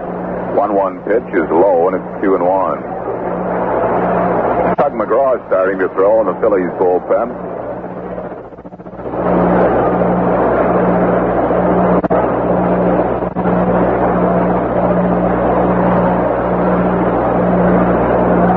Brewster has a sign from Boone. The 2-1 pitch. Swing and a pop foul behind the Expos dugout, out of play. 2-2 the count to Andre Dawson. Dave Cash at second base. At first base, Chris Speier. 1 out.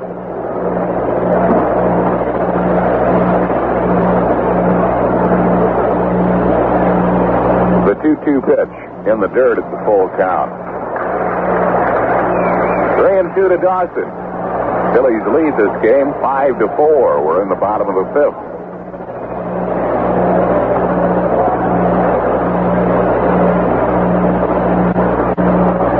Here's the 3-2 pitch. Swing, a ground ball hit sharply but foul down the third baseline. Stays 3-2 to Dawson.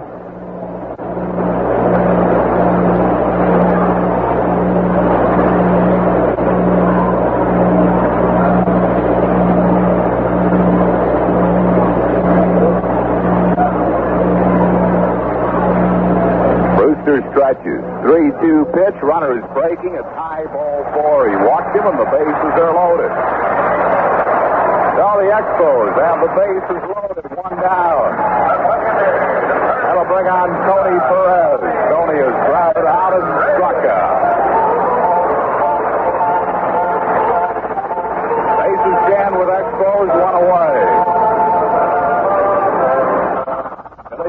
try a run.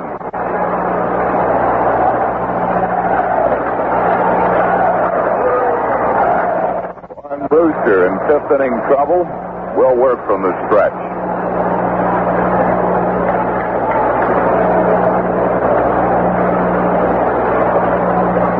Brewster is set.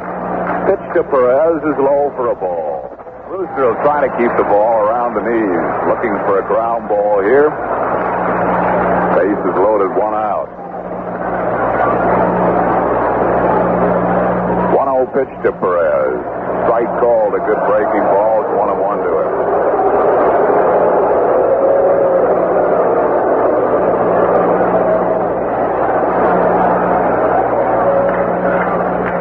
Here's Brewster's 1-1 pitch, swing and a ground foul into the Phillies dugout.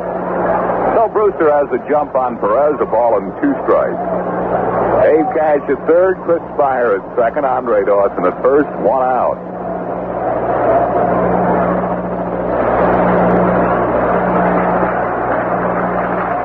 The 1-2 pitch, swing a ground ball. Schmidt has it nicely at third. To Harmon 1 relay. They turn the double play. Big double play started by Mike Schmidt, ranging well to his left.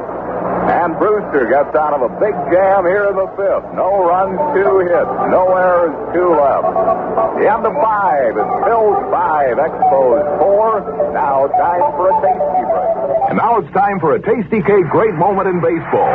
He's sitting on 7-14. Here's the pitch by Downing. Swinging. There's a drive into left center field. That ball is going to be out of here. It's gone. It's 7-15. There's a new home run champion of all time, and it's Henry Aaron. The fireworks are going. Henry Aaron is coming around third. His teammates are at home plate. And listen to this crowd. And that's how it sounded on April 8th, 1974, when Milo Hamilton announced Hank Aaron's 715th home run, which vaulted him past Babe Ruth's all-time home run record. Aaron was a real winner, just like Tasty Cake is a real winner, with a taste that comes from all the good ingredients. Tasty Cake fresh bakes into family packs of chocolate and vanilla crimpies. Just read Tasty Cake's label. It shows the world the stuff a winner's really made of. These are the top stories from the KYW newsroom. Israel has approved a U.S. formula for opening the Geneva Middle East Peace Conference. Pennsylvania's lawmakers return to Harrisburg tomorrow to tackle funding for state-related colleges and universities. Negotiations continue between Philadelphia school officials and the district's striking maintenance workers and school bus drivers. President Carter has threatened to veto the natural gas pricing bill that Congress is working on, and the Soviet Union has pledged to abide by the current SALT talks agreement. Bake McBride to lead off for the Phillies here in the 6th. Bake has walked, flied out, and flied out. Jackie Brown's pitch to him. Bunt down the third base side, charging Pappy. No throw, base hit for McBride. Perfectly placed bunt single. Something we haven't seen Bake do very much of this year, but a perfect bunt by Bake McBride. You know, you and I were just talking about that in here the other night about how he doesn't do that, and you wonder why he doesn't, because, boy, once he got that ball out in fair territory, forget it. Pappy could just put that ball in his pocket. So McBride at first base and nobody out. It'll bring on Larry Bowa. Throw to first, Bake gets back.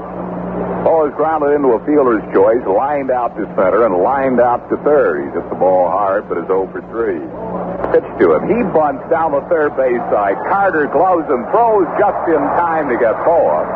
And on the play, McBride moves up to second base. Good bunt by Bowa. Carter made a good play on it. Be a sacrifice for Larry. Play going Carter to Tony Perez.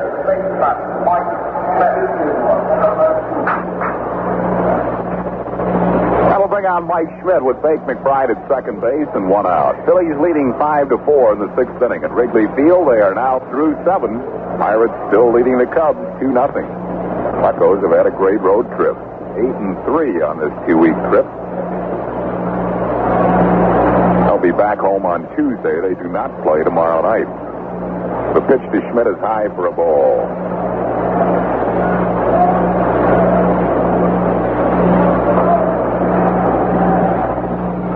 1-0 the count to Schmidt. Schmidt is 2 out of 3. There's the pitch to him, and it's low for a ball. 2-0 the count to Mike Schmidt. Bake McBride at second base. 1 out in the 6th inning. Phillies lead it 5-4.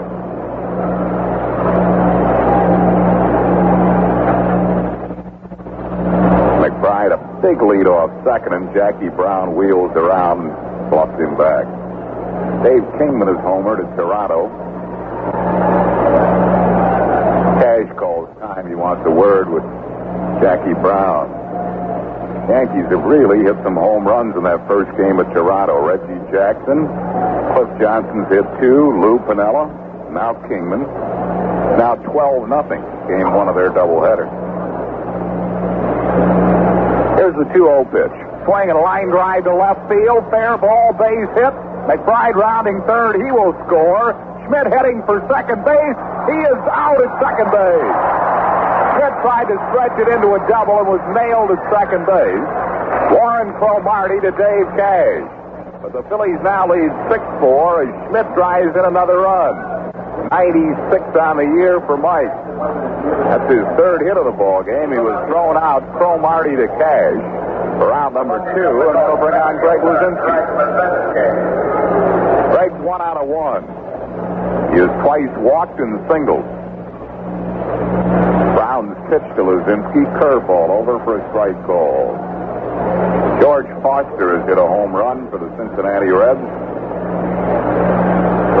Here's the pitch. Another curveball, and it's 1-1.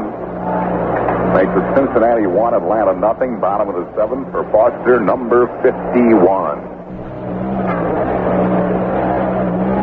Phillies leading this game by a score of 6-4. We're in the 6th inning.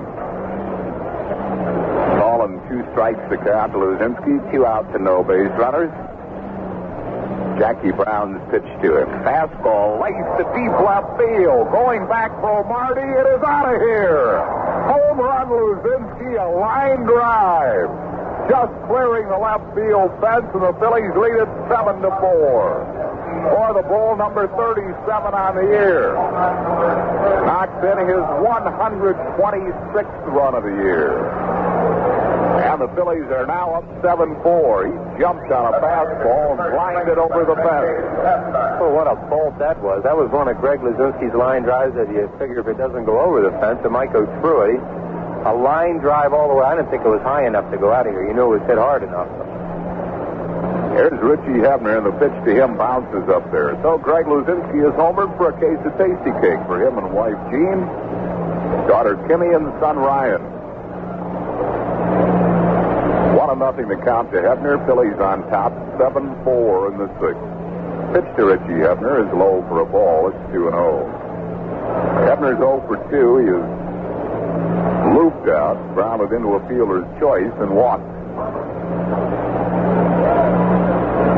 Here's the 2-0 pitch to Hebner. Swing a hard ground ball just there off the glove of Perez and trickling down the right field line. Hebner will hold it first with a ground single. Perez did well to stop the ball. Was just there down the first base line. What's he doing to stop? The center field. Well, Hebner at first base, 2 outs. That'll bring on Garry Maddox.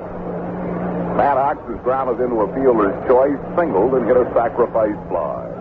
Garry's hit safely in 9 straight games.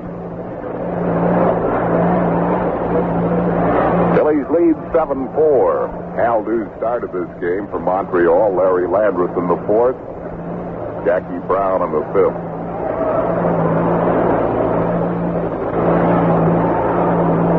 Hebner at first base, 2 outs.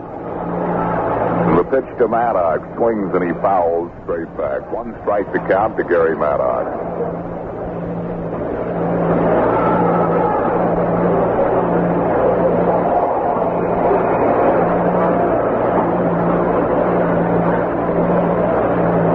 The pitch to Garry, curveball, foul down the left field side, out of play.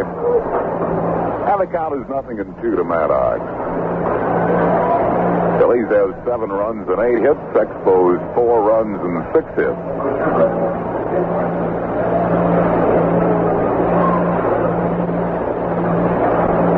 There goes the runner. Hebner swing and a foul ball down the left field side. Hebner was breaking.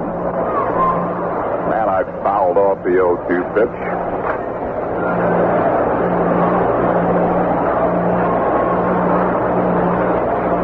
Hebner comes back to first base.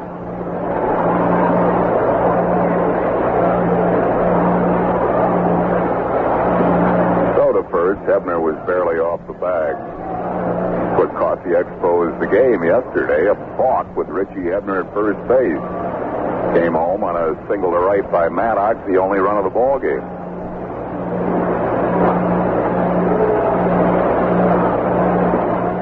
Nothing in two, the count to Garry Maddox, who calls time. He wants the pine tar cloth from on-deck man Bob Boone. In the 8th inning at Wrigley, it's still Pittsburgh 2 and the Cubs nothing. Cincinnati 1-0 over Atlanta in the 7th. Tom Seaver going for number 20. George Foster a home run. Buccos have just picked up another run. Dave Parker has hit a home run, his 21st of the year. There goes Hebner again. The throw by Gary Carter is low, but Cash grab didn't tag down Richie Hebner. Hebner out attempting to steal, and the Phillies are down in the 6th, scoring 2 runs for the inning on 4 hits, including a homer by Luzinski. No errors and none left. And at the end of 5 1/2, Phillies 7, Expos 4. Well, we move to the bottom half of the 6th inning. Phillies leading 7-4, and Ellis Valentine will lead off for the Expos. He is flied out to left and grounded out. At Wrigley Field in the bottom half of the 8th, Pirates lead the Cubs 3-0 behind John Candelaria. Dave Parker has hit a Pittsburgh home run. Warren Brewster's first pitch to Valentine. He bounces a foul into the Phillies dugout. 1 strike to count to Valentine. Brewster in his 2nd inning in relief of Ron Reed got out of a big jam in the 5th inning. Bases loaded and got a double play ground ball off the bat of Tony Perez. There's the pitch to Valentine. A slider outside, and it's 1-1. Ball on a strike to Ellis Valentine. Brewster's pitch to him is low, and it's 2-1.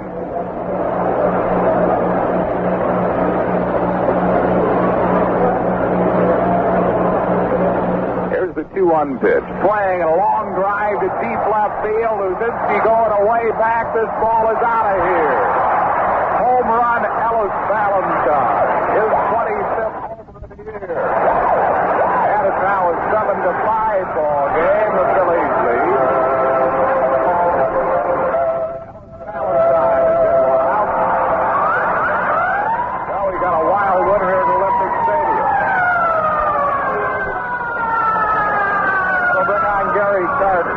Carter has struck out and walked.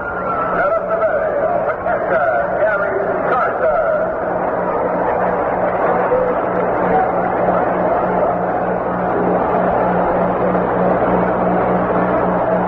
7-5, Phillies lead. The pitch to Carter. He swings and he misses. 1 strike to count to Garry Carter. The 3rd Expo home run in this game. Andre Dawson and Larry Parrish homered off Ron Reed. Here's a bouncing ball. Schmidt can't get it. Bowa deep short, long throw, not in time. Both play at first base, and Carter beats it out.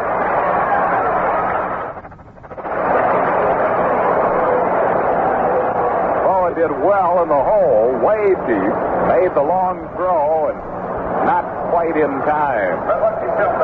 I think Vargo might have evened him up on that one. I think on that play, the Phillies were closer to getting the runner out than on the one where he did call a runner out. So that's the way it goes.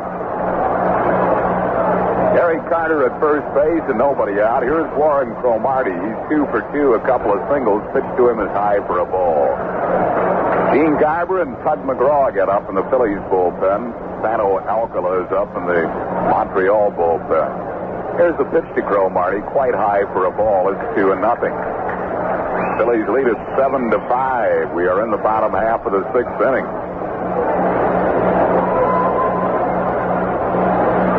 Here's the 2-0 pitch. Swing and a foul ball down the left field side into the stands. 2-1 the count to Warren Cromartie. Carter at first base. Nobody out, a run in on Ellis Valentine's homer. Stretch by Brewster. 2-1 pitch.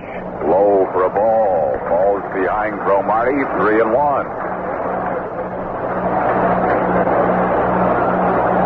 Del Unser has moved into the on-deck circle to bat for Jackie Brown. The pitch to Cromartie. Hard ground ball. Good grab. Bowa to Harmon. One relay. They turn the double play.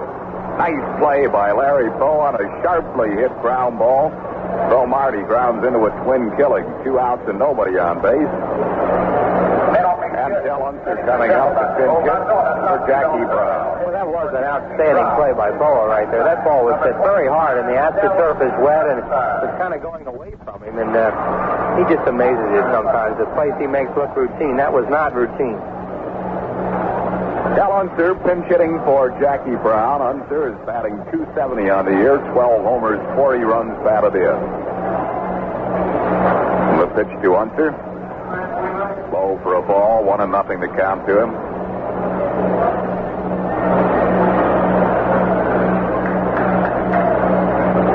1-0 pitch on the way is outside. It's 2-0. 2-0 the count to Del Unser. Phillies will wrap up the regular season on Thursday night, starting a series on Thursday night at Veterans Stadium against these Montreal Expos, Thursday, Friday, Saturday, and Sunday. The 2-0 pitch to Unser is low ball 3, and he falls behind him 3-0. Saturday night will be Fan Appreciation Night with over $20,000 worth of prizes to be given away. And Sunday it'll be Banner Day. 3-0 pitch. Low ball 4. He walks it. That's the second walk given up by Brewster. It'll bring on third baseman Stan Pappy. Pappy is 26 years old, comes out of Fresno, California. Was up briefly with the St. Louis Cardinals back in 1974. He was involved in the trade that sent Ray Bussey to St. Louis. Hit .296 at Denver this year. Ray Ripplemeyer coming out to talk to Warren Brewster. On that Fan Appreciation Night, $20,000 worth of prizes. And remember, Banner Day, and prizes for Banner Day include a pair of tickets to a playoff game. Be judged on originality. Bring your banners to right field area truck ramp at Gate H by 11:30 a.m. on Sunday, a week from today. There's a pitch to Pappy. He fouls one off, 1 strike to count to him. Banners are to be 2-person banners, meaning that when they are displayed on the field, only 2 people will be allowed to carry the banner. Pappy grounded out in his only other at-bat. Unser at first base, 2 outs. Pitch to him. Swing, bouncing ball, shortstop. Bowa flips to Harmon for the fourth at second base. And the Expos go down in the 6th. Montreal scoring a run in the inning on the homer by Ellis Valentine. 2 hits, no errors, and 1 left.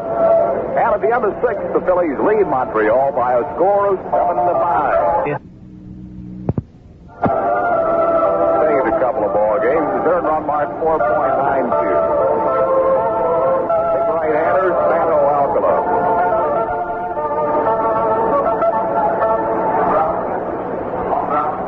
Well, that first game at Toronto is over, fortunately for the Blue Jays. Final score, Yankees 15, Toronto nothing. Shutout thrown by Ron Guidry. Jerry Garvin took the loss. Ton of home runs for New York. Cliff Johnson hit 2 of them. Reggie Jackson, Dave Kingman, and Lou Piniella all homers. Garry Maddox, the first one to face Santo Alcala, with the Phillies leading at 7-5 in the 7th inning, and the pitch to Maddox is over for a strike call. Alcala, formerly with the Cincinnati Reds. Pitch on the way is punched down the right field line. Valentine, a long run. And what a catch by Ellis Valentine. Great catch by Valentine right near the right field foul line. Maddox is out. Great grab by Valentine, taking extra bases away from Maddox. 1 down in the 7th. That'll bring on Bob Boone. Boone is struck out, then safe on an error and walked.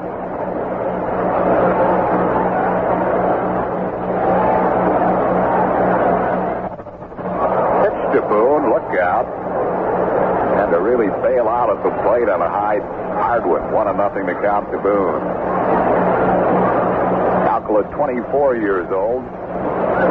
Came from the Cincinnati Reds in a deal that sent Shane Rawley and Angel Torres to Cincinnati.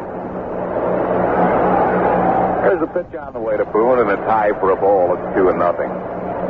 Alcala was 11-4 for the world champion Reds last year. The 2-0 pitch to Boone, swing and a line drive, base hit center field. Bob Boone lines a single up the middle. That's the Phillies' 9th hit of the afternoon. Boone at first base and 1 out. It'll bring on Terry Harmon. Johnstone is coming out. Harmon is batting in the number 9 spot. Harmon is hitting in the number 9 spot, so Johnstone is batting not for Harmon, but he is batting for the pitcher, Warren Brewster.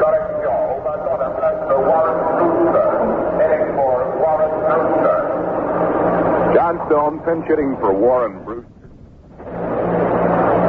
Jay hitting at 283, 13 home runs. He's knocked in 53 runs. Bob Boone at first base and 1 out. 7th inning, Phillies lead 7-5. Here's the pitch to Johnstone. Swings and he misses. It'll let up. 1 strike to count to Jay. Tug McGraw is up in the Phillies bullpen. He'll be the Phil's new pitcher. The pitch to Johnstone. Another change is low, and it's 1-1.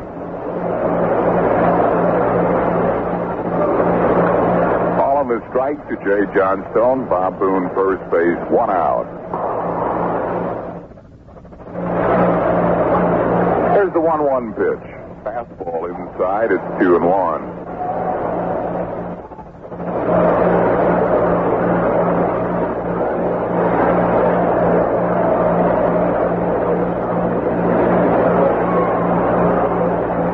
Alcala stretches. 2-1 pitch. High ball 3, falls behind Johnstone, 3-1. Terry Harmon waits on deck. It's been overcast all afternoon, but so far, no raindrops. 3-1 pitch. Swing and a well-hit ball to center field, but Dawson is right there. Makes the catch. Johnstone is out, 2 down. And that'll bring on Terry Harmon. Pirates got 2 runs in the 8th inning at Wrigley. They now lead the Cubs by a score of 4-0. Cubs batting bottom half of the 8th. Terry Harmon batting for the first time. He came in at second base when Ted Sizemore was taken out for a pinch hitter, and the pitch to Harmon is over for a strike called. Harmon batting 208.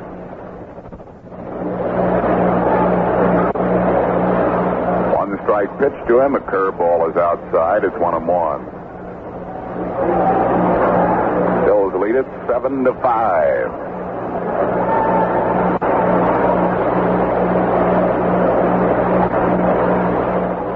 Pitch to Harmon. Another breaking ball is over for a strike called, and Alcala has the jump on him. A ball and 2 strikes.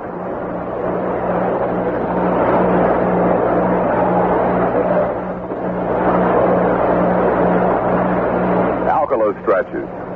1-2 pitch outside. It's 2-2.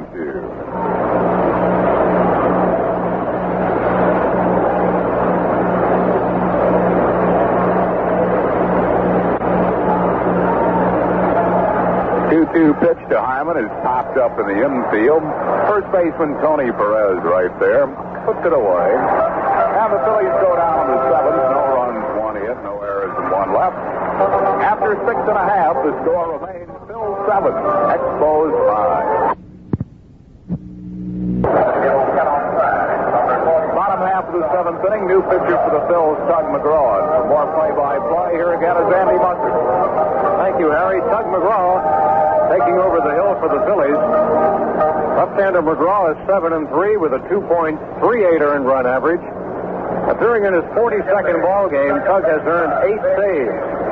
And he would be out to save this one because Warren Brewster stands to pick up the win if it stays the way it is right now. Expos are at the top of their lineup here in the seventh inning. Dave Cash to start it out. Dave is 1 for 3.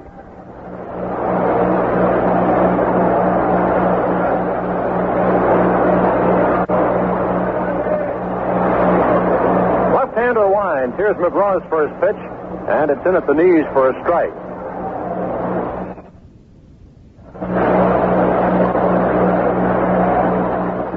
Leading their ball game 4-0. Cubs are batting in the 8th inning. Now facing Rich Gossage. The 1-strike pitch, a little bit low. 1 ball and 1 strike.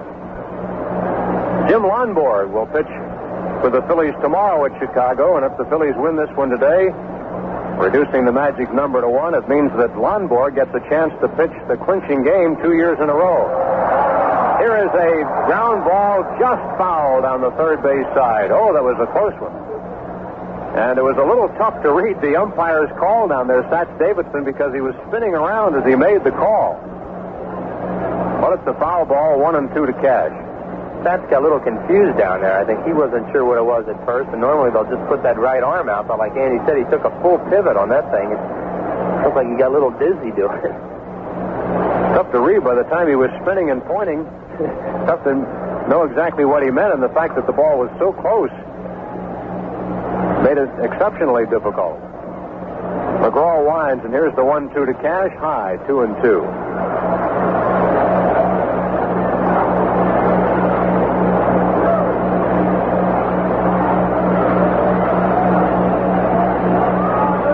Here's the 2-2 pitch. Swing and a ball tapped off the plate. It's foul.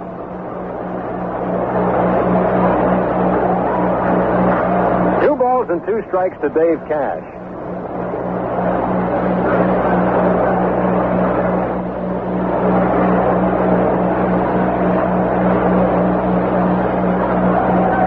Cash leading off the Montreal 7th inning.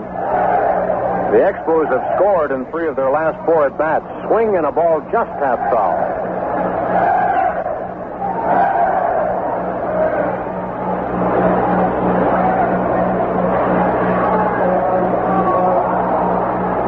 We're not planning to televise tomorrow's game from Chicago, but if the clinch number is 1 at the end of play today, by any means, tomorrow's game from Wrigley Field will be added to the Phillies television schedule. Of course, we'll also be broadcasting it here on the radio network. Low ball 3, 3 and 2 to Cash. The game at Wrigley Field tomorrow starts at 2:30 Philadelphia time. Jim Lonborg against Ray Burris.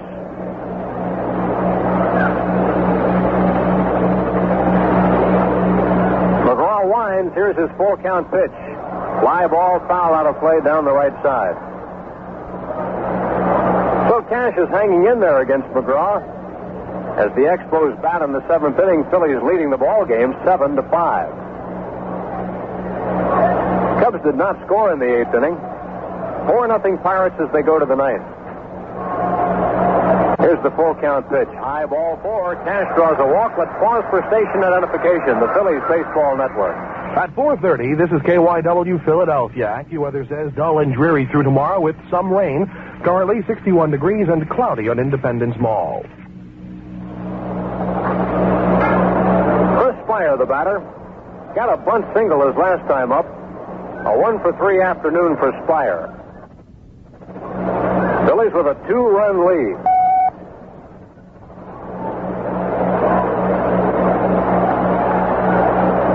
McGraw will work from the stretch.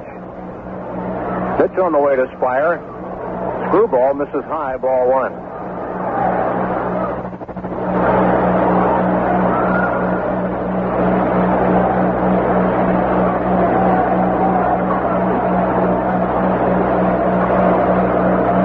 Here's the 1-0 pitch, high, ball 2. The Pirates did not score in the 9th, so it's last chance time for the Cubs. They trail it 4-0. And they will face Rich Gossage in that bottom of the 9th inning. Yankees won their game today, a runaway 15-0 over Toronto. That's the first end of a doubleheader. Yankees had 5 home runs in that ball game. Here's ball 3, 3-0 to Speier. Cliff Johnson hit 2 home runs. Reggie Jackson had a 3-run shot. Lou Piniella hit 1, and Dave Kingman hit 1. Here's Tug's 3-0 pitch. Strike.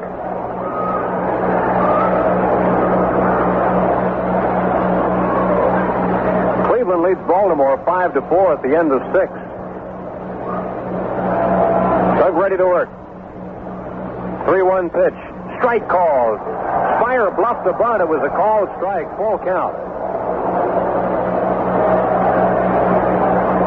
Williams is a make-things-happen type of manager. Speier does not strike out much and cash a good base runner. I would look for them to send him in this spot with a full count. Tug at the belt.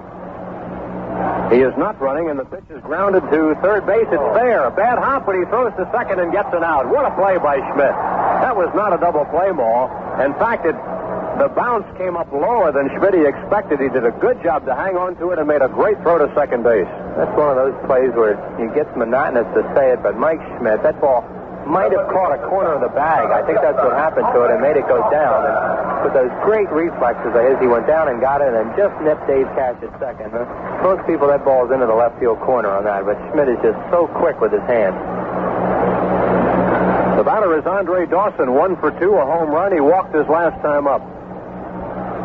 Dawson with his 17th home run, his 59th run batted in. Pitch to the right-handed batter, foul back, strike 1. Phillies lead the game 7-5, trying to reduce the magic number to 1. Getting no help at all from the Chicago Cubs, and so it looks as though the Phillies will have to wait until tomorrow to officially clinch it. But if the Phillies win today, the magic number would be 1, and the Phillies would have clinched at least a tie for the Eastern Division title. Dawson takes a pitch in the dirt. 1 ball, 1 strike.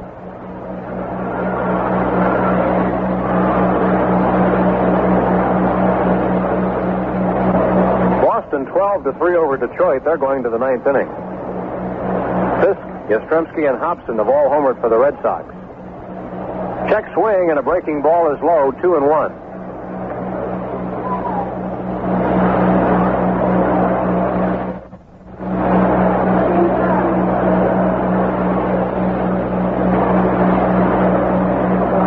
The runner at first with 1 away. Here's the pitch to Dawson, and a curveball is over for a strike. 2-2.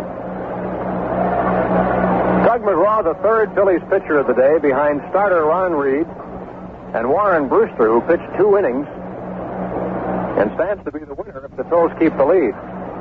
The 2-2 delivery. It's a ground ball to shortstop. This could be 2. To Harmon for 1. Back to first. A double play. Harmon has participated in 3 double plays since entering the ball game. For the Expos in the 7th, no runs, no hits, and 1 left. At the end of 7, the Phillies lead the ball game 7-5, and now time for a tasty break. Those fabulous Phillies look like $1 million this season, and so does one of your all-time Tasty Cake favorites, because Tasty Cake has wrapped them up in a bright new family pack with a brand new name, Tasty Cake Candy Cake. Delicious, fresh-baked Tasty Cake chocolate, peanut butter, and mint candy cake in the new family pack. Still, all the good things wrapped up in one. Tasty Cake is a world of fun. All the things wrapped up in one. Let me tell you about the guys that drink Ortlieb's, because they're not ordinary beer drinkers. They're beer lovers. And there is a difference. You see, a beer drinker buys 1 or 2 cases a week, but a beer lover, he comes back and gets 1 more for the weekend. And when you love beer that much, you're looking for one with a taste that can keep up with you. And that's the kind of beer I make.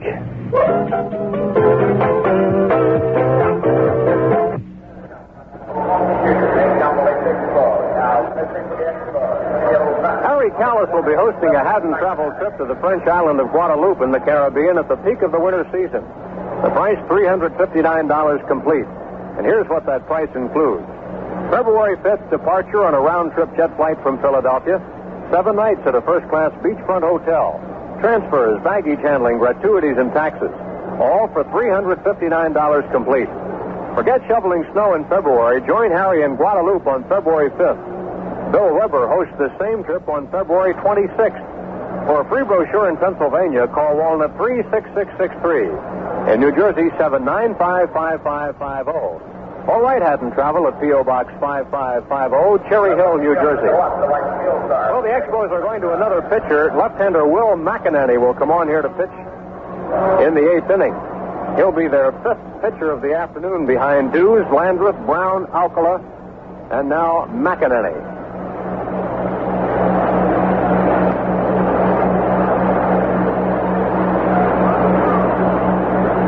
Bill's at the top of the batting attack. Bake McBride pitched to him as low ball one. McEnany is 3-5 in 65 games, a 3.89 earned run average. It's been a disappointment, really. He's earned only 3 saves this year. McBride swings and fouls it off. 1 ball, 1 strike.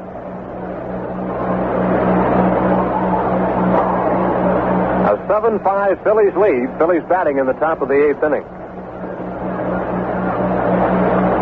Left-hander to left-hander. He comes sidearm, and it's a foul ball, 1-2. 19,246 in attendance here today, and the Expos have set a new seasonal attendance record, going close to the 1,450,000 mark.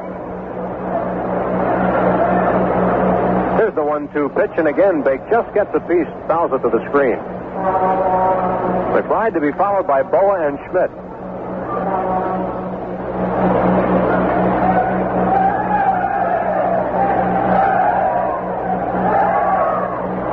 And a miss. McBride strikes out. McEnany strikes out McBride to start the 8th inning. Here's Bowa. Larry officially 0 for 3. He sacrificed his last time up.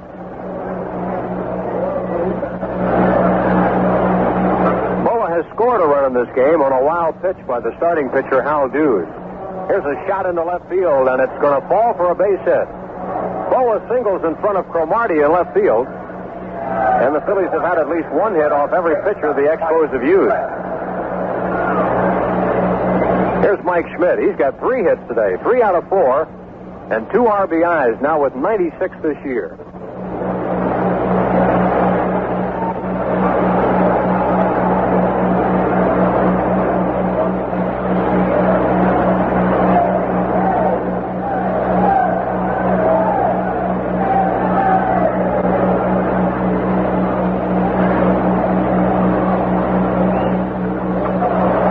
Sends a very high fly ball into center field. Andre Dawson a little toward right center, and he takes it for the out.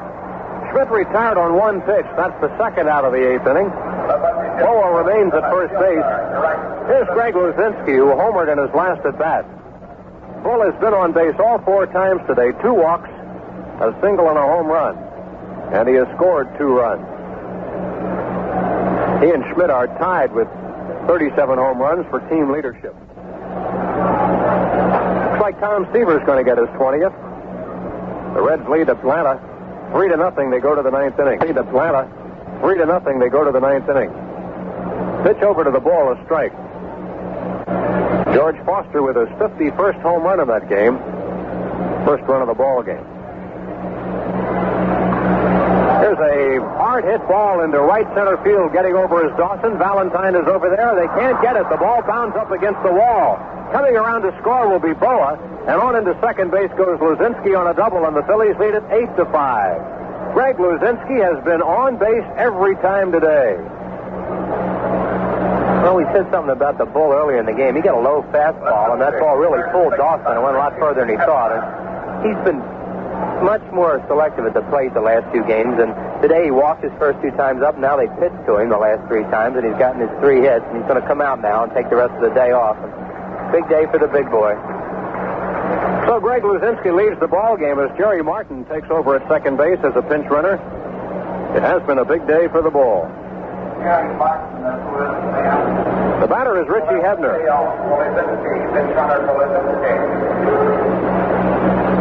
Hebner fouls one off, strike 1.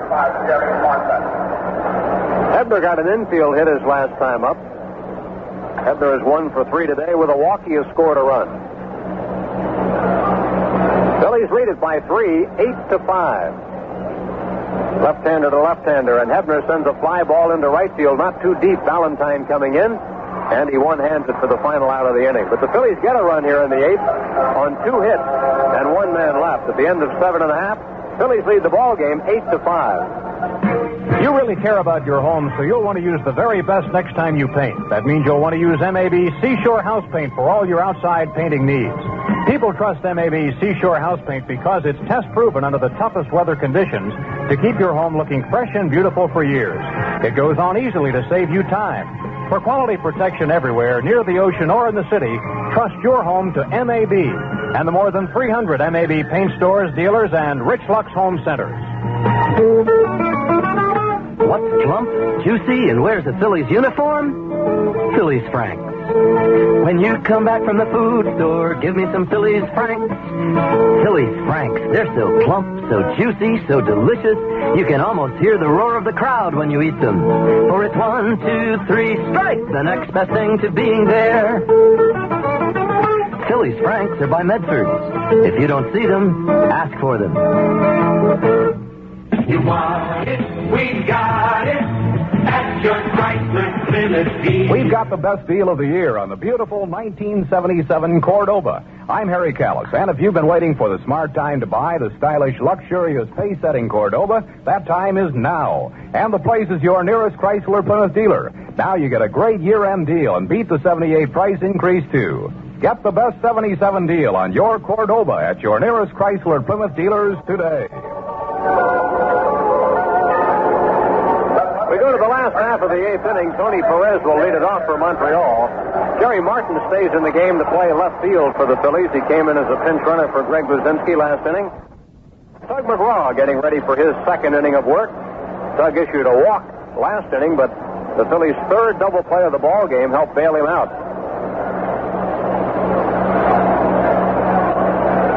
Here's Perez, and the pitch to him is high, a ball. Perez 0 for 3 today. Grounded the third, struck out, and grounded into a double play, starting with third baseman Schmidt. Here's Tug's 1-0 pitch. Over at the knees, a strike.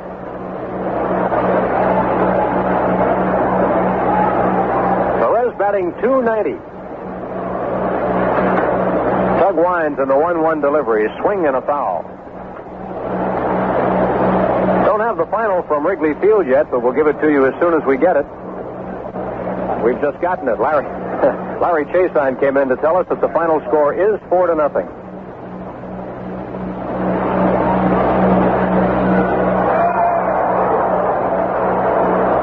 And the pitch to the plate is a called third strike, and Tony Perez strikes out. Tug McGraw picking up his first strikeout.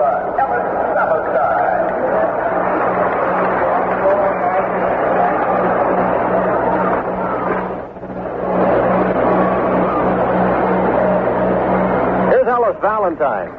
Ellis homered his last time up. He's 1 for 3. One out, nobody on in the Montreal eighth inning. The pitch to Valentine. Broken back shot. It knocks Tug down, but he recovers, picks it up, and throws him out. Unbelievable. That ball was hit back through the middle so hard, Tug got knocked down. But he recovered, picked it up, and threw him out. What a play. And Valentine broke his bat. What a shot back to the mound. Tug got the glove up just in time and slapped the ball away. Wouldn't hurt at all. He kept the ball in front of him, got up in a hurry, and threw him out by plenty. Nice play by Tug. 2 down in the eighth inning.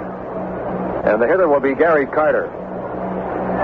Carter 1 for 2 with a walk, and he has scored a run.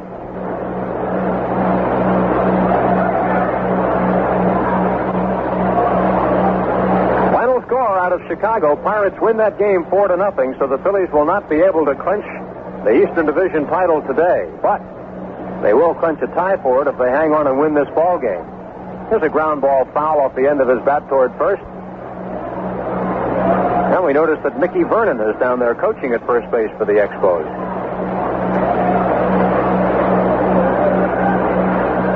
Candelaria getting his 19th victory in this ball game. I'm sure he'll get another start. The losing pitcher, Rick Russell, he's 20-9. Low a ball.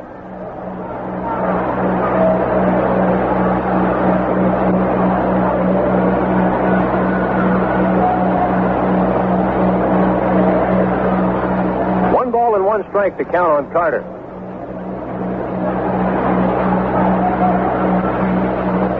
Breaking ball is over for a strike called.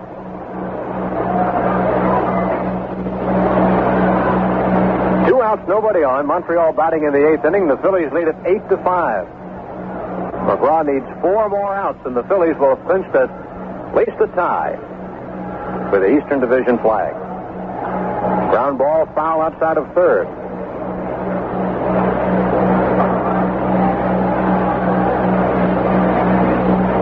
Looks like the Expos have taken Ozzie Virgil off the coaching lines. That's Billy Gardner, normally at first, coaching over there at third.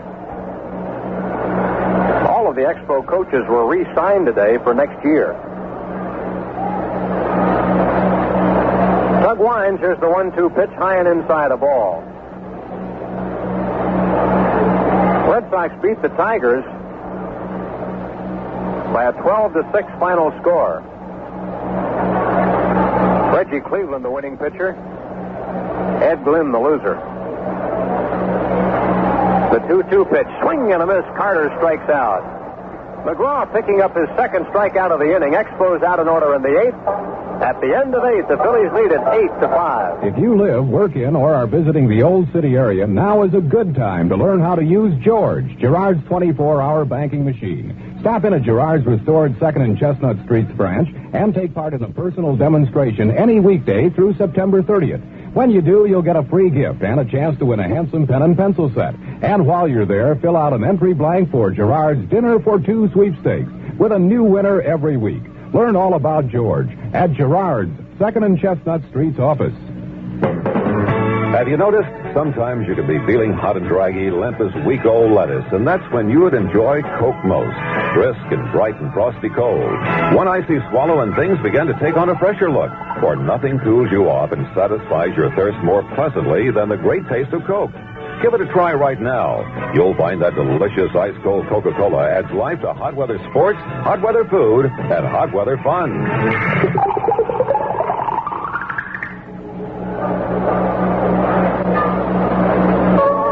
Well, we're going to the 9th inning.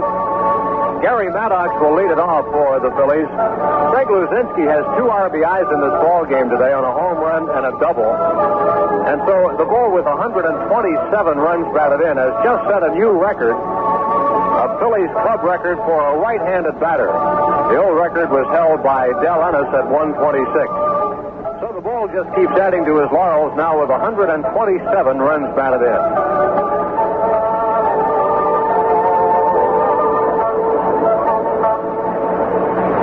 Phillies leading by 3 runs as we go to the 9th inning. Pirates and Cubs played a much faster game in Pittsburgh or in Chicago today, with the Pirates winning at 4-0, each team with 8 hits. And so the clinching will have to be held off until tomorrow. Garry Maddox, 1 for 3 with an RBI today.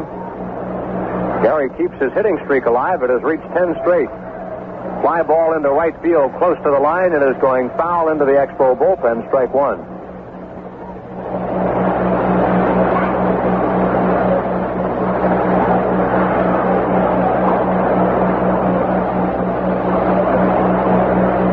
Pitch on the way to Maddox. Fly ball center field, staying up for Dawson, and he gloves it for the out. Maddox out on a fly to center field, first out of the inning. The batter will be Boone. Bob 1 for 3 with a walk, also reached base on an error. Got a single his last time up.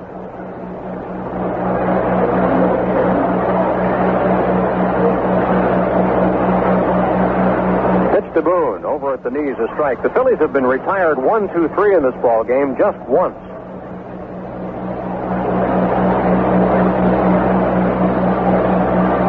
Left-hander McEnany misses outside. 1 ball and 1 strike. The Expos with 5 pitchers in this ball game.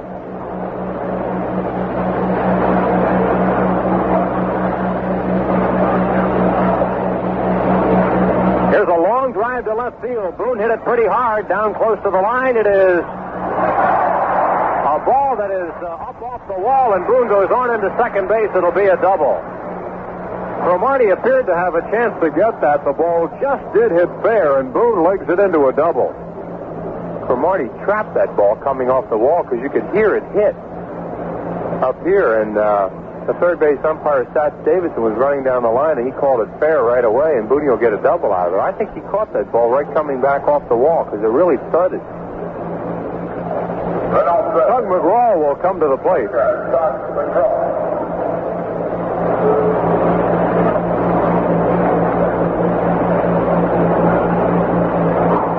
Tug getting his first at bat in this ball game. McEnany stretches, and the pitch to Tug is over for a strike. Tug batting right-handed. McGraw, of course, does consider himself now a pinch hitter, or I should say a switch hitter. He did bat left-handed in a game in New York. Tug is 3 for 9 this year. Pitch to McGraw, low and inside. 1 ball, 1 strike.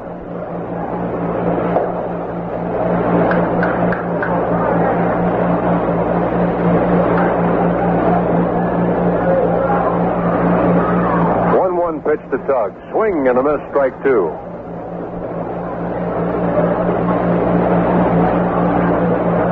Boone at second base following his double. 1 out in the inning. Here's McEnany's 1-2 pitch. Ground ball, base hit to left field. Boone had to wait. They almost had a play on him at third base. It was a ground ball that shortstop Speier couldn't get. And Tug has his 4th hit of the season. McGraw singles to left field, Boone to third base. Well, Tug McGraw finishes up this game and picks up the save, and along with that base hit, we'll hear him all the way to Chicago. He really is a character. He'll be chirping. Here's Terry Harmon. Terry getting his second at bat of the ball game. He popped out to first base.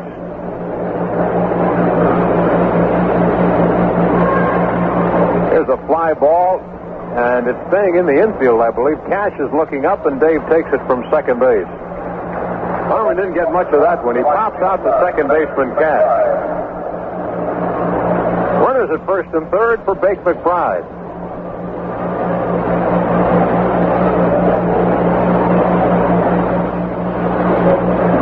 Bake 1 for 4 today. Also reached base on a walk. He has scored 2 runs.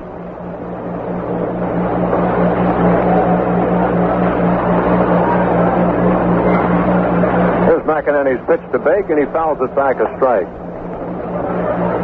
So McEnany has gone through the lineup one time. Bake was the first man he faced, and he struck him out. Boone at third. McGraw at first. McBride sends a tapper out towards second base. It'll be fielded by Cash on the run to first in time, and the inning is over. Phillies in the ninth, no runs, 2 hits, and 2 left. We go to the last of the ninth, and the Phillies lead it 8-5. Once upon a time, there was a happy little family. Everybody happy? Happy as a lark. Happy as a clam. Indeed, they were the happiest little family you would ever care to meet. Until it came time to get in their car. Look, just get in the car. No, I don't want to go. Do I have to? This is work. What made them unhappy was that they could never seem to find a car that was right for them. It was either too big and expensive. Maybe we could skip the house payment this month. Or too small and uncomfortable. It's small in here. Mom, your elbow's in my eye. Sorry, honey. Then one day, Father happily announced he had found a car that was just right for them. A Buick Century Custom. Being a midsize, it was neither too big nor too small for them.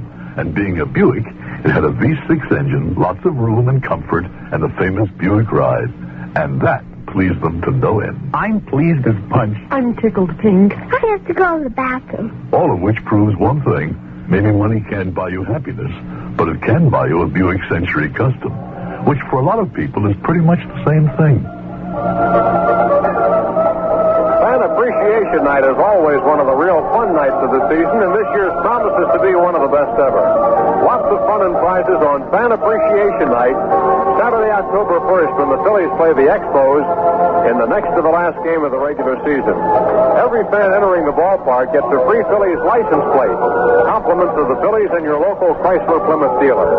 Get your tickets right now for Fan Appreciation Night, Saturday, October 1st, when the Phillies play these Expos beginning at 7:35. Don Seaver, a 20-game winner, as the Cincinnati Reds blank the Atlanta Braves 4-0 today. Seaver 20-6. The losing pitcher, Phil Negro, he is 16-19. George Foster with his 51st home run. Be sure and stay tuned for the Tasty Cake wrap-up show immediately following the ball game. Rich Ashburn will have all the out-of-town scores. Warren Cromartie starts the ninth inning for Montreal. 2 out of 3, a pair of hits. Last time up, he grounded into a double play. Doug McGraw going into his third inning of relief. Here's one that's popped foul back out up play, strike one.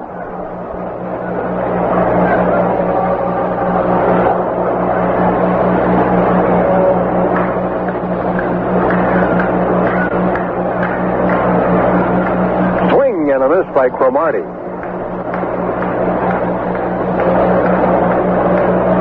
Well, in that Pirate 4-0 win today over the Cubs, Dave Parker had a home run, and Al Oliver drove in 2 runs.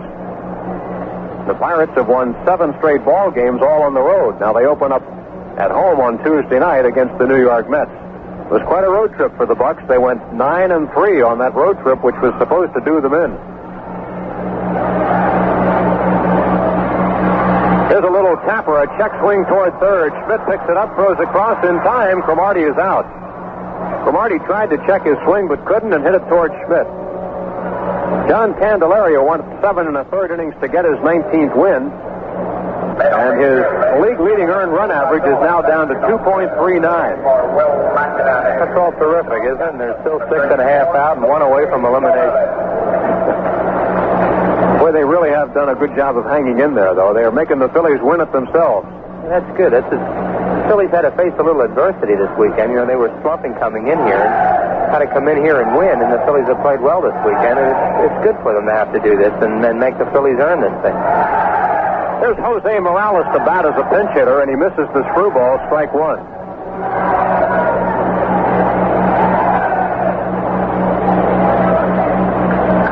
Morales batting an even 200. He was a great pinch hitter for the Expos last year, has not really had a very good season this time around. McGraw winds, here's the pitch, ground ball, 1 hop back to Tug. He nonchalanted the ball, he cocked his head, and then he threw to first base. What a play by Tug. Well, I'll tell you, that ball was... He had a curveball right here, and Morales ripped it pretty hard. 1 hopped it right at his ear. Tugger went up and got it, and then kind of looked as if to say, come on, man, don't be hitting it back at me that hard. And threw Jose Morales out by about 40 feet. So the Expos are down to their final out in this ball game. Stan Pappy will be the hitter. He's been playing third base, and he's 0 for 2 in the game. Pappy, a right-handed batter. Tug winds, and the pitch on the way. Breaking ball is high, ball 1. McGraw has not given up a hit since coming on in the 7th. The Expos had just 1 base runner, and that was on a walk. Swing and a miss. 1 ball, 1 strike.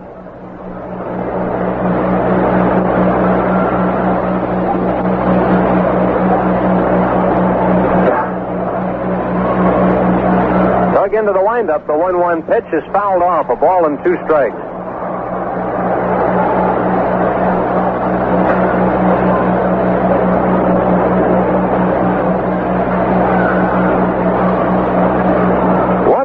The count to Stan Pappy, a rookie just called up here at the end of the year. Base is empty for the Expos. Phillies lead it 8-5. McGraw winds. Here's the pitch, just outside. 2-2.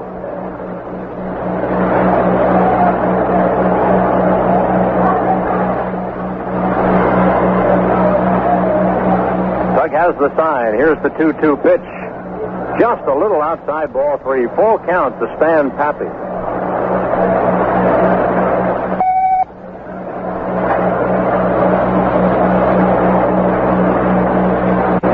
Dug into the windup. Here's the full count pitch. High, ball 4. Let's pause for station identification. The Phillies Baseball Network. This is KYW Philadelphia. At Independence Mall, skies are cloudy. The temperature is 60 degrees. At the airport, it's 61.